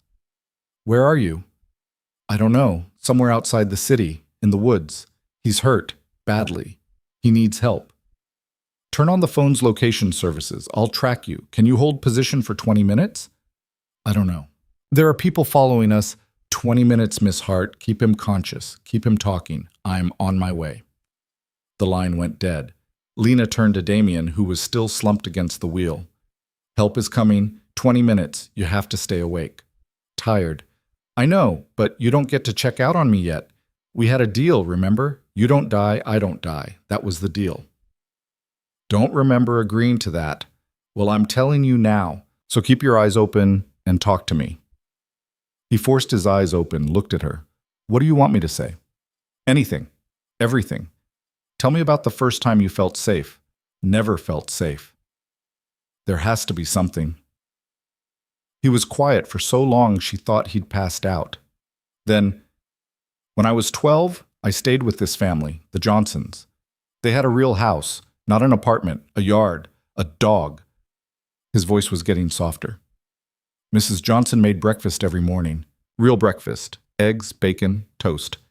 She'd ask about my day like she actually cared about the answer. What happened? I got into a fight at school, broke another kid's nose. They sent me back to the group home. He coughed again. Should have controlled my temper. Should have been better. You were 12. You were allowed to make mistakes. Not in my world. Mistakes got you sent away, got you forgotten. His eyes were drifting closed. Don't want to be forgotten. Hey, look at me. Lena reached over, grabbed his face, forced him to meet her eyes. You are not forgettable. You are not going to be sent away. And you are not allowed to die before I get to know you better. Understand? Bossy, you have no idea. She kept her hands on his face, kept eye contact. Tell me something else.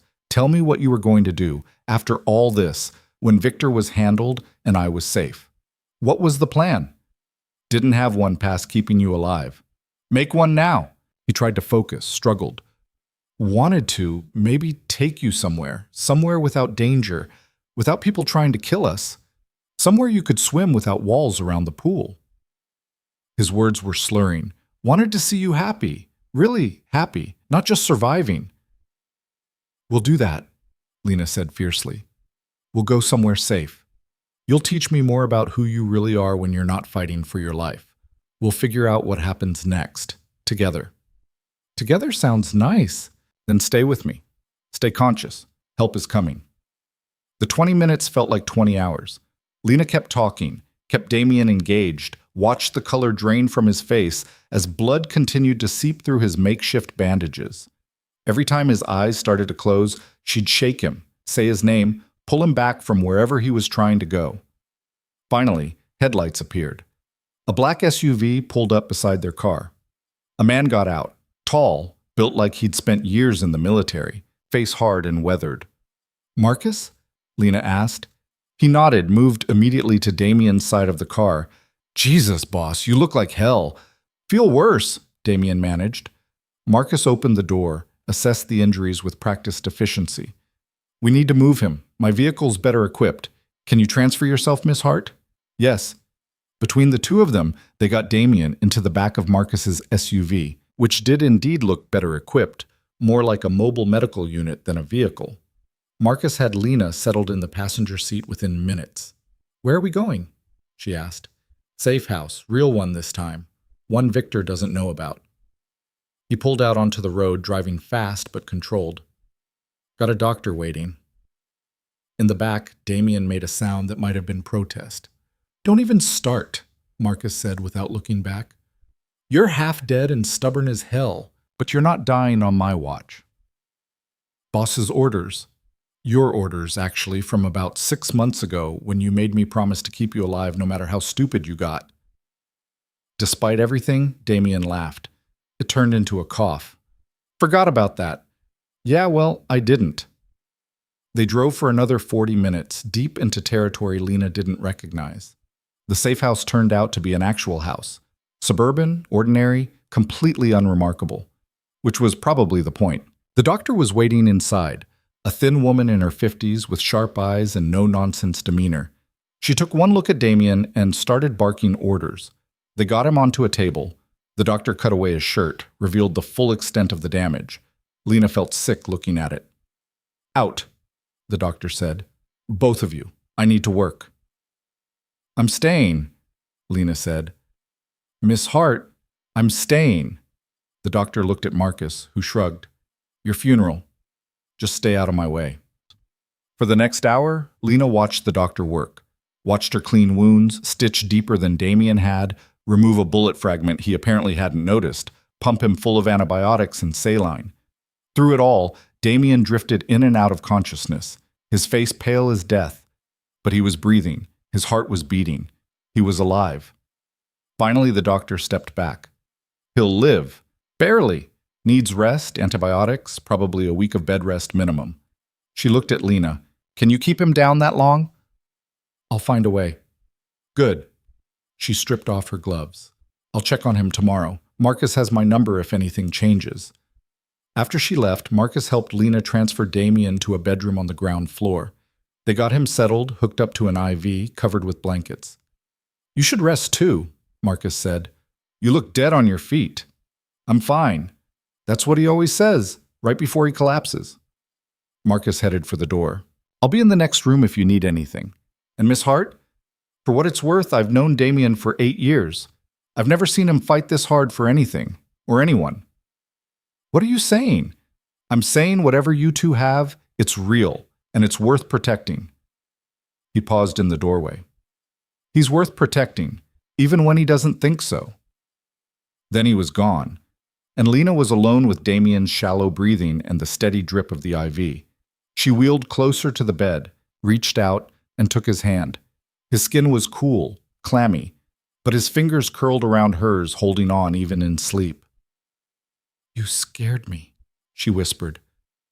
When you threw yourself in front of that gun, when I thought you were going to die, I've never been that terrified in my life, not even during the accident. He didn't answer, didn't move, but his grip on her hand tightened slightly. I need you to wake up, she continued.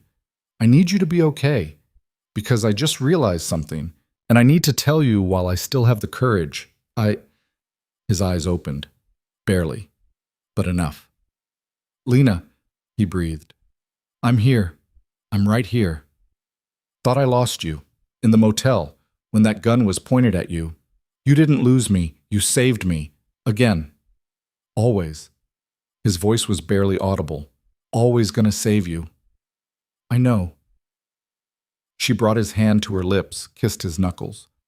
Now you need to save yourself. Rest. Heal. Let me take care of you for once. Okay. His eyes were drifting closed again. Lena? Yeah? Don't leave. I'm not going anywhere. Promise? She thought about everything that had brought them here. The accident, the party, the rain, the danger, the blood, the fear. Thought about how this man had seen her at her lowest and stayed anyway. Had fought for her when everyone else had walked away. Had thrown himself between her and death without hesitation. I promise, she whispered. His breathing evened out, deepened. He was asleep, but his hand never let go of hers.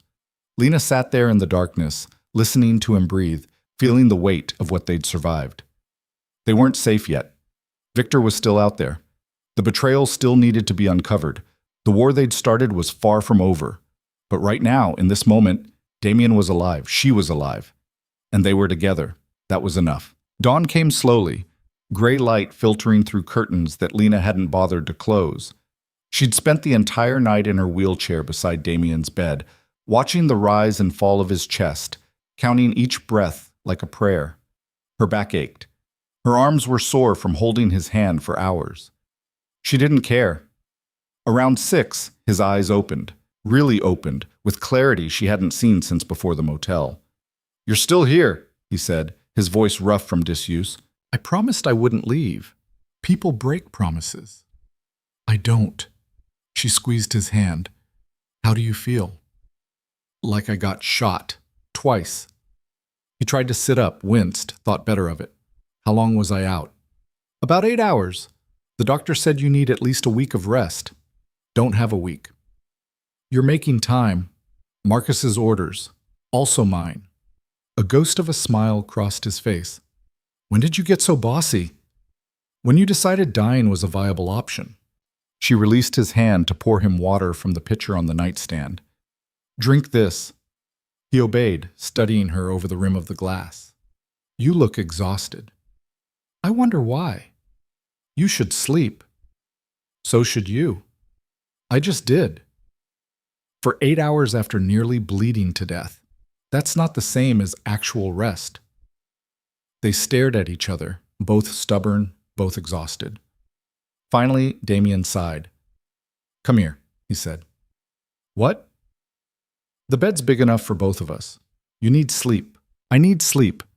And I need to know you're close. So, come here. Lena hesitated.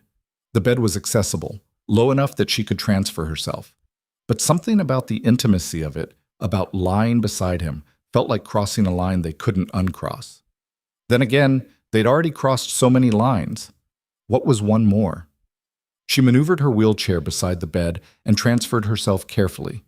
Damien shifted over to make room, his movements slow and pained. Once she was settled, he reached for her, pulled her against his uninjured side. This okay? He asked quietly. Yeah. She rested her head on his shoulder, felt his heartbeat steady and strong beneath her ear. This is okay. They slept. When Lena woke again, sunlight was streaming through the windows and voices were coming from the other room. She extracted herself carefully from Damien's embrace. He was still sleeping, his face finally peaceful, and transferred back to her wheelchair. In the kitchen, she found Marcus and 2 other men she didn't recognize. They all looked up when she entered. Miss Hart, Marcus said. How's the patient? Still sleeping. How are things out there? Marcus's expression darkened. Victor's people hit 3 more of Damien's operations last night. Warehouses, businesses, supply lines. He's going scorched earth. Because of me. Because he's losing control, and he knows it. One of the other men spoke up, younger, with sharp eyes and a scar across his jaw. Victor thought Damien would trade you. When he didn't, it made Victor look weak. Now he's overcompensating. Overcompensating by destroying everything Damien's built? By trying to force his hand. Marcus poured coffee, handed her a cup. But there's something else. We've been digging into who betrayed Damien, who told Victor about the cabin. Lena's hands tightened on the cup. And? It wasn't the contractor. Marcus exchanged glances with the other men. It was someone closer, someone inside Damien's organization. The implication hit like a physical blow. Who? We're still working on that, but when we find out, you'll tell me first. Damien's voice came from the doorway. He was leaning against the frame, still pale but upright. Before you do anything, you tell me. Boss, you should be in bed. I've been in bed long enough. He moved into the kitchen, his movements careful but steady. What else do we know? For the next 30 minutes, Lena listened as Marcus and the others briefed Damien on the situation. Victor had consolidated power, called in favors, was preparing for an all-out war. Several of Damien's allies had gone quiet, either bought off or too afraid to choose sides. The empire Damien had built was fracturing, and it was all because he'd refused to give her up. The weight of it pressed down on Lena's chest until she could barely breathe. When the men finally left to handle various crises, she turned to Damien. This has to stop. He looked at her. What has to stop? This, all of it. You losing everything because you're protecting me. It's not worth it, Damien. We've had this conversation, and we're having it again. She wheeled closer. I'm not worth your empire. I'm not worth your life. So end this. Make the trade. Give Victor what he wants and save what you've built. Damien's jaw clenched. No. Why are you being so stubborn about this? Because you're asking me to choose between my empire and you, and that's not a choice. It's not even close. Your empire is everything you've worked for. My empire is buildings and money and power built on fear and violence. You're the first real thing I've had in 20 years. He crossed to her, knelt down so they were eye level. I told you before, I'm tired of being smart. I'm tired of sacrificing what matters for what's strategic. And you matter, Lena, more than any of this. That's insane. Probably, but it's also true. His hand cupped her face. I've spent my entire life alone, building walls, keeping people at a distance, trusting no one. And then you showed up, broken and abandoned, and still somehow stronger than anyone I've ever met. You made me feel human again. You made me want things I'd given up on. Safety, trust, something that looks like a future. His voice dropped. So no, I'm not giving you up. Not for Victor. Not for my empire. Not for anything. Lena's throat was tight. What if I can't give you what you need? What if I'm just as broken as you think you are? Then we'll be broken together. And maybe we'll figure out how to put each other back together. He leaned forward, rested his forehead against hers. I'm not asking you to be perfect, Lena. I'm asking you to stay, to fight with me, to choose this mess we've made over the emptiness we both had before. She wanted to argue, to point out all the reasons this was a terrible idea, but when she opened her mouth, what came out was, okay, I'll stay, I'll fight, but on one condition. Name it. We end this, not by giving me up, by finishing Victor, together. Damien pulled back, studied her face. That's dangerous. Everything about this is dangerous. At least this way, we're taking control instead of just reacting. You have a plan? No, but you do. I can see it in your eyes. You've been planning something since the moment you woke up. He almost smiled. You're getting good at reading me. So tell me, what's the plan? Damien stood, moved to the window. Victor's weakness is his ego. He's gone public with this war because he wants everyone to know he's taking me down, which means he's exposed himself, made himself a target. You're going to go after him directly. We're going to go after him directly, but not the way he expects. Damien turned to face her. Victor thinks I'm weak because of you, that I've lost my edge, my ruthlessness, my ability to make hard choices. We're going to use that against him. How? By giving him exactly what he thinks he wants, a meeting, face to face, me and him negotiating terms. Damien's expression went cold. And when he shows up expecting me to surrender, we take him apart. That's suicide. He'll bring an army. So will I, but mine will be better positioned, better prepared, and highly motivated. He moved closer. I've got people Victor thinks he's turned, people who are actually feeding me information, waiting for the right moment. We use that. We set a trap, and we end this once and for all. Lena's mind raced through the implications. When? 2 days. That's how long I need to set everything up and make sure my people are in place. That's also how long the doctor said I needed before I should even think about moving around. You're not following the doctor's orders, not even a little bit. He knelt in front of her again. But I need to know you're okay with this, with what I'm asking. Because once we do this, there's no going back. Victor dies or I do. Those are the only two outcomes. Then we make sure it's him. Lena took his hands. But I'm coming with you. Absolutely not. I'm coming with you, she repeated firmly. Victor thinks I'm your weakness. We use that. I show up at this meeting and he'll be so focused on me, on proving he was right, that he won't see the trap closing until it's too late. Lena, if anything goes wrong, we handle it. Together. Like you said. She held his gaze. I'm done being protected, Damien. I'm done being the damsel locked in the tower while you fight alone. We're in this together, or we're not in it at all. He searched her face, looking for doubt. She didn't give him any. You're sure about this? He asked quietly. I've never been more sure of anything. Something in his expression shifted. Pride, maybe, or respect. Okay, but you follow my lead. You stay where I tell you to stay. And if I tell you to run, you run. Agreed? Agreed. The next 2 days passed in a blur of preparation. Marcus coordinated with Damien's people, setting up the meeting location, positioning assets, confirming loyalties. The doctor came back daily to check Damien's wounds, each time shaking her head at how much he was moving around, but grudgingly admitting he was healing faster than expected. Lena spent the time getting stronger. She swam in the safe house's small pool, worked on her upper body strength, practiced transfers until she could do them smoothly even under pressure. If she was going into a war zone, she needed to be ready. On the second night, as they lay in bed together, a habit they'd fallen into without discussion, Damien spoke into the darkness. I found out who betrayed me. Lena turned to look at him. Who? My brother, The words hung in the air, heavy with pain. You have a brother? Half-brother, Stefan. We were in foster care together for a few years when we were kids. Only person who ever felt like family. His voice was flat, emotionless in the way that meant he was feeling too much.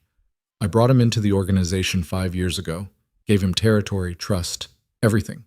Apparently Victor made him a better offer. I'm sorry. Don't be. This is the world I chose. Family doesn't mean much when money's on the table. But there was grief under the hardness. Betrayal that cut deeper than bullets. Lena took his hand.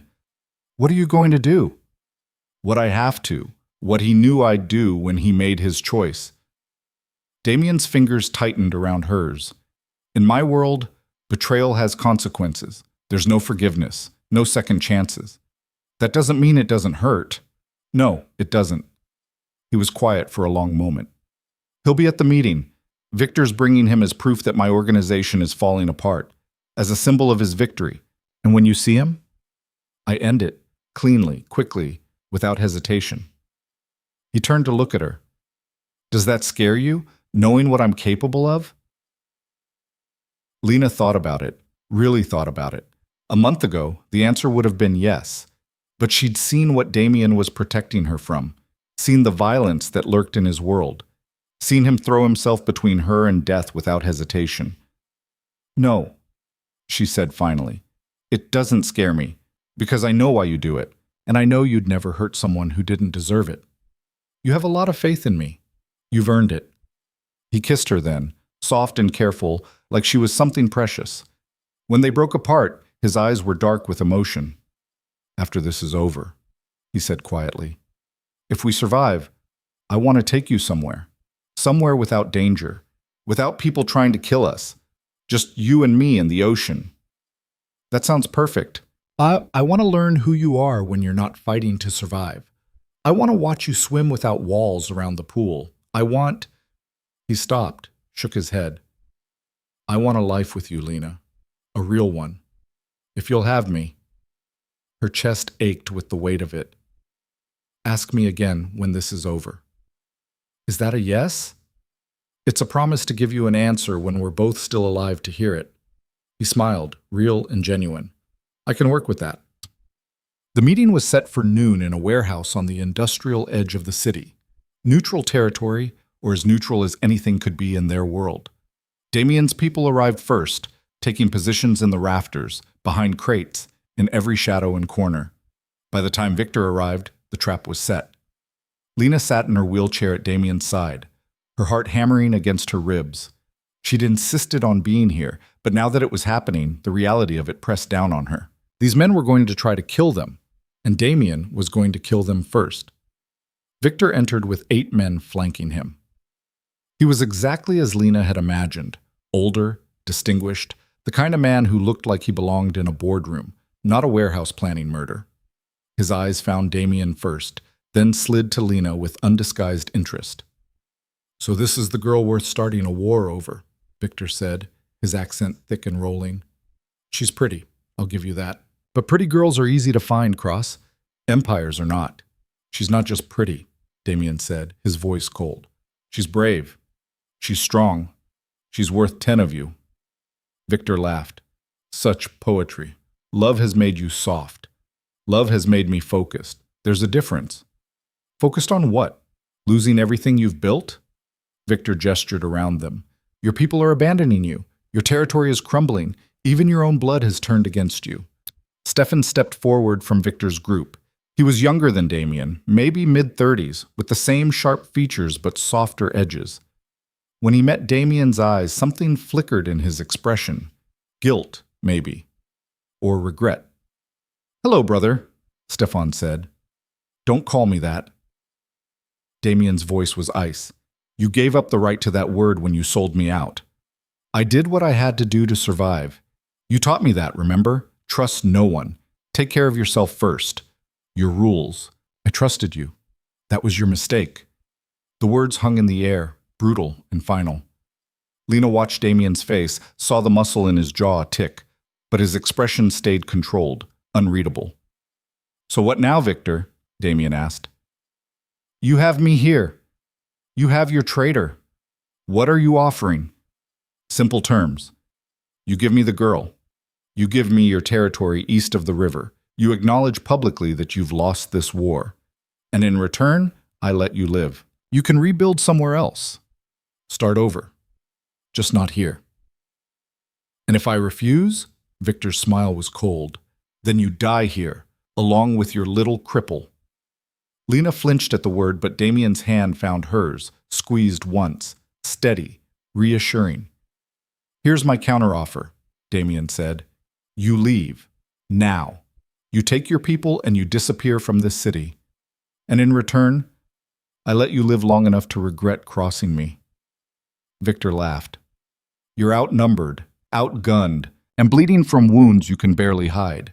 What makes you think you have any leverage? This. Damien raised his hand. Instantly, red laser sights appeared on Victor's chest, on Stefan's, on every one of Victor's men. They came from the rafters, from behind crates, from positions Victor hadn't known existed. Victor's expression went cold. You set a trap. I set an execution. You just walked into it. Damien stood, and despite his injuries, despite everything, he looked like exactly what he was, a man who'd built an empire on force of will and refused to let it fall. You thought my people were abandoning me. They were infiltrating you. Every person you thought you'd turned was feeding you exactly what I wanted you to know. Every move you made, I was 3 steps ahead. You're bluffing. Am I? Damien gestured, and 3 of Victor's men lowered their weapons, turned them on Victor instead. These are mine, always have been, along with 6 others in your organization who've been waiting for this moment. Victor's face went red. You underestimated me. Yes, because you thought love made me weak. But here's what you didn't understand, Victor. Love didn't make me weak. It made me dangerous, because now I have something to protect, someone to fight for. And that makes me willing to burn everything to the ground to keep her safe. Damien's hand moved to his weapon. Victor's men started to react, but the laser sights never wavered. Last chance, Damien said. Walk away, leave the city, or die here. Basipisi. Eat. For a moment, Victor looked like he might fight. His hand twitched toward his weapon. His eyes calculated odds, looked for exits. Then Stefan moved. He grabbed Victor, used him as a shield, and fired at Damien. Everything happened at once. Damien shoved Lena's wheelchair hard, sending her rolling behind a crate. Gunfire erupted. Victor's remaining loyal men returned fire. Damien's people in the rafters opened up. The warehouse became a war zone. Lena pressed herself against the crate, her ears ringing, her heart racing. Through the chaos, she could hear Damien shouting orders, could hear the steady rhythm of his weapon firing. Then hands grabbed her wheelchair. She looked up into Stefan's face. He was bleeding from a shoulder wound, his expression wild. You're coming with me, he said. Let go. He pulled a knife, held it to her throat. Damien, I've got her. The gunfire stopped. Lena could hear her own breathing, harsh and panicked. Stefan's hand was shaking, the knife pressing too hard against her skin. Damien appeared from behind cover, his weapon trained on Stefan. Let her go. Can't do that, brother. She's my ticket out of here. There is no ticket out. You're already dead. You just don't know it yet. Then we die together. Stefan's voice cracked. You and her, just like the family we could have been. We were family. You destroyed that. You destroyed it when you chose her over me, when you decided some crippled dancer was worth more than your own blood. The knife pressed harder. Lena felt a sting, felt warmth trickling down her neck. Damien's eyes went dark with fury. Last warning, Stefan. Let her go. Or what? You'll shoot me? Your baby brother? The only family you ever had? Yes. The single word was absolute, final. Stefan's expression crumbled. For a moment, he looked like a lost child. Then his hand tightened on the knife. Damien fired. Stefan dropped, the knife clattering away. He hit the ground hard, blood spreading across his chest. His eyes found Damien's, wide and shocked. You actually... He coughed, blood on his lips. You actually did it. Damien knelt beside him, his face unreadable. I told you. I protect what's mine. She's not. Stefan's breathing was ragged. She's not worth this. She's worth everything. Damien's voice was soft, almost gentle. You could have been too, if you'd chosen differently. Stefan's eyes were glazing over. I'm sorry. He didn't finish. The light went out of his eyes, and he was gone. Damien stood slowly, turned to where Victor was pinned by Damien's men. The older man was bleeding, defeated, but still defiant. Well played, Cross, Victor said. But this isn't over. I have allies. You had allies, past tense. Damien moved closer. Every one of them is receiving a message right now. Photos of this warehouse. Photos of you, defeated. Proof that I won. By tomorrow, they'll be lining up to swear loyalty to me. Because that's how this world works. Power respects power, and weakness gets destroyed. So that's it? You kill me and take over? No, I let you live.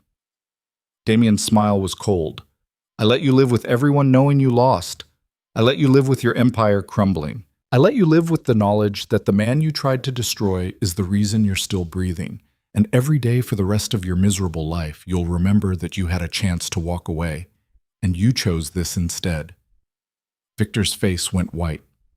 In their world, Lena realized, this was worse than death. This was humiliation, permanent, public, irreversible. Damien turned away from him, moved to Lena. You're bleeding. She touched her neck, felt the shallow cut. It's not bad? It's too much. He pulled out a handkerchief, pressed it gently to her neck. I'm sorry. I should have seen Stefan moving. You saved me. Again. She covered his hand with hers. Is it over? Yeah, it's over. Around them, Damien's men were securing the warehouse, disarming the last of Victor's people. Marcus appeared, his expression grim but satisfied. Clean sweep, boss. We got them all. No losses on our side. Good. Get Victor out of here. Make sure everyone sees him leaving in defeat. Damien's voice was tired, worn. And call the doctor. Tell her to meet us at the safe house. Already done. Damien nodded, then turned back to Lena. Let's go home. Home. The word settled in Lena's chest, warm and solid, because that's what the safe house had become. Not a hiding place. Home. They left the warehouse, left the bodies and the blood, and the end of Victor's empire behind them. In the car, Damien pulled Lena close, mindful of both their injuries. You were right, he said quietly. About what? About us ending this together. About taking control instead of just reacting. You were brave in there. Braver than you should have been. I learned from the best. He kissed the top of her head. I killed my brother today. I know. Doesn't that bother you? Lena thought about it, about Stefan holding a knife to her throat, about the choice Damien had made, about what it cost him. It bothers me that he made you do it, but I understand why you did, and I don't blame you for it. You should. Maybe. But I don't. She tilted her head to look up at him. You're not a monster, Damien. You're a man who's had to make impossible choices in an impossible world. And you chose me. You chose us. That's what I'm going to remember. His arms tightened around her. I don't deserve you. Good thing I'm not asking what you deserve. I'm choosing what I want. They drove in comfortable silence for a while. Then Damien spoke again. You asked me to ask you something when this was over. Lena's heart skipped. I remember. We're alive. We survived, so I'm asking. He shifted so he could see her face. I want a life with you, Lena Hart. A real one. Messy and complicated and probably still dangerous sometimes, but real. I want to wake up next to you every morning. I want to watch you swim.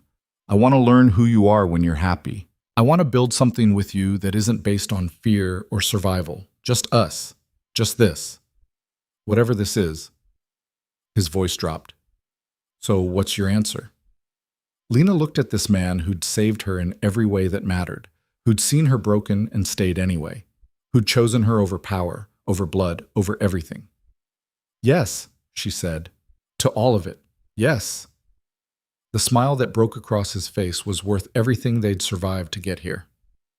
2 months later, Lena stood at the edge of a pool that wasn't surrounded by walls or security or danger. It was at a beach house somewhere warm and far from the city, with the ocean visible beyond the deck and nothing but blue sky overhead. Damien was in the water, waiting for her. "You coming in?" he called. "Give me a minute." She'd gotten better at the transfer from wheelchair to pool lift, but it still required focus, especially now when she was distracted by how different everything felt. Victor was gone, disappeared to some remote corner of the world where his name meant nothing. His empire had dissolved, absorbed by Damien's organization and others. Stefan's betrayal had been kept quiet, not out of mercy, but because some wounds were too personal to make public.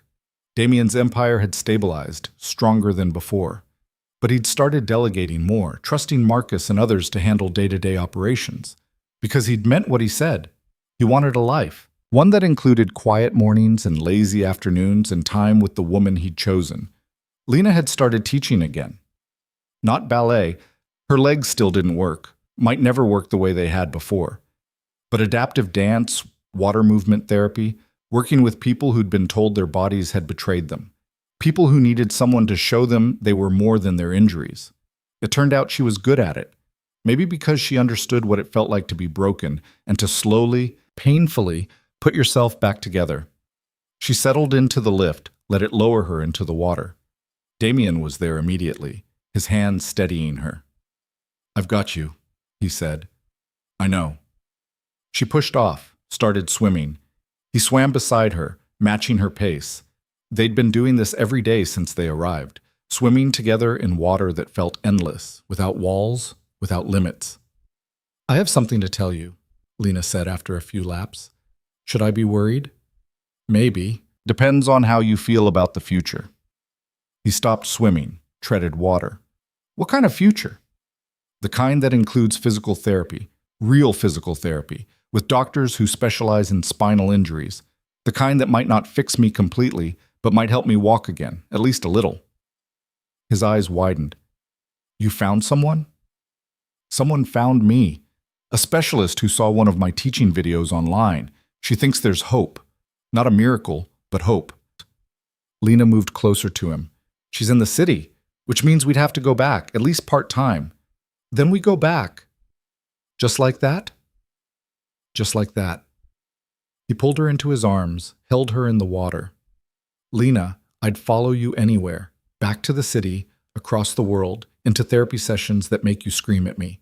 Wherever you need to go, I'm there." "Even if I never walk again?" "Even if. I fell in love with you in a wheelchair. If that changes, great. If it doesn't, I don't care." His hand cupped her face. "I didn't choose you because of what your body could do. I chose you because of who you are. Strong, brave, stubborn as hell.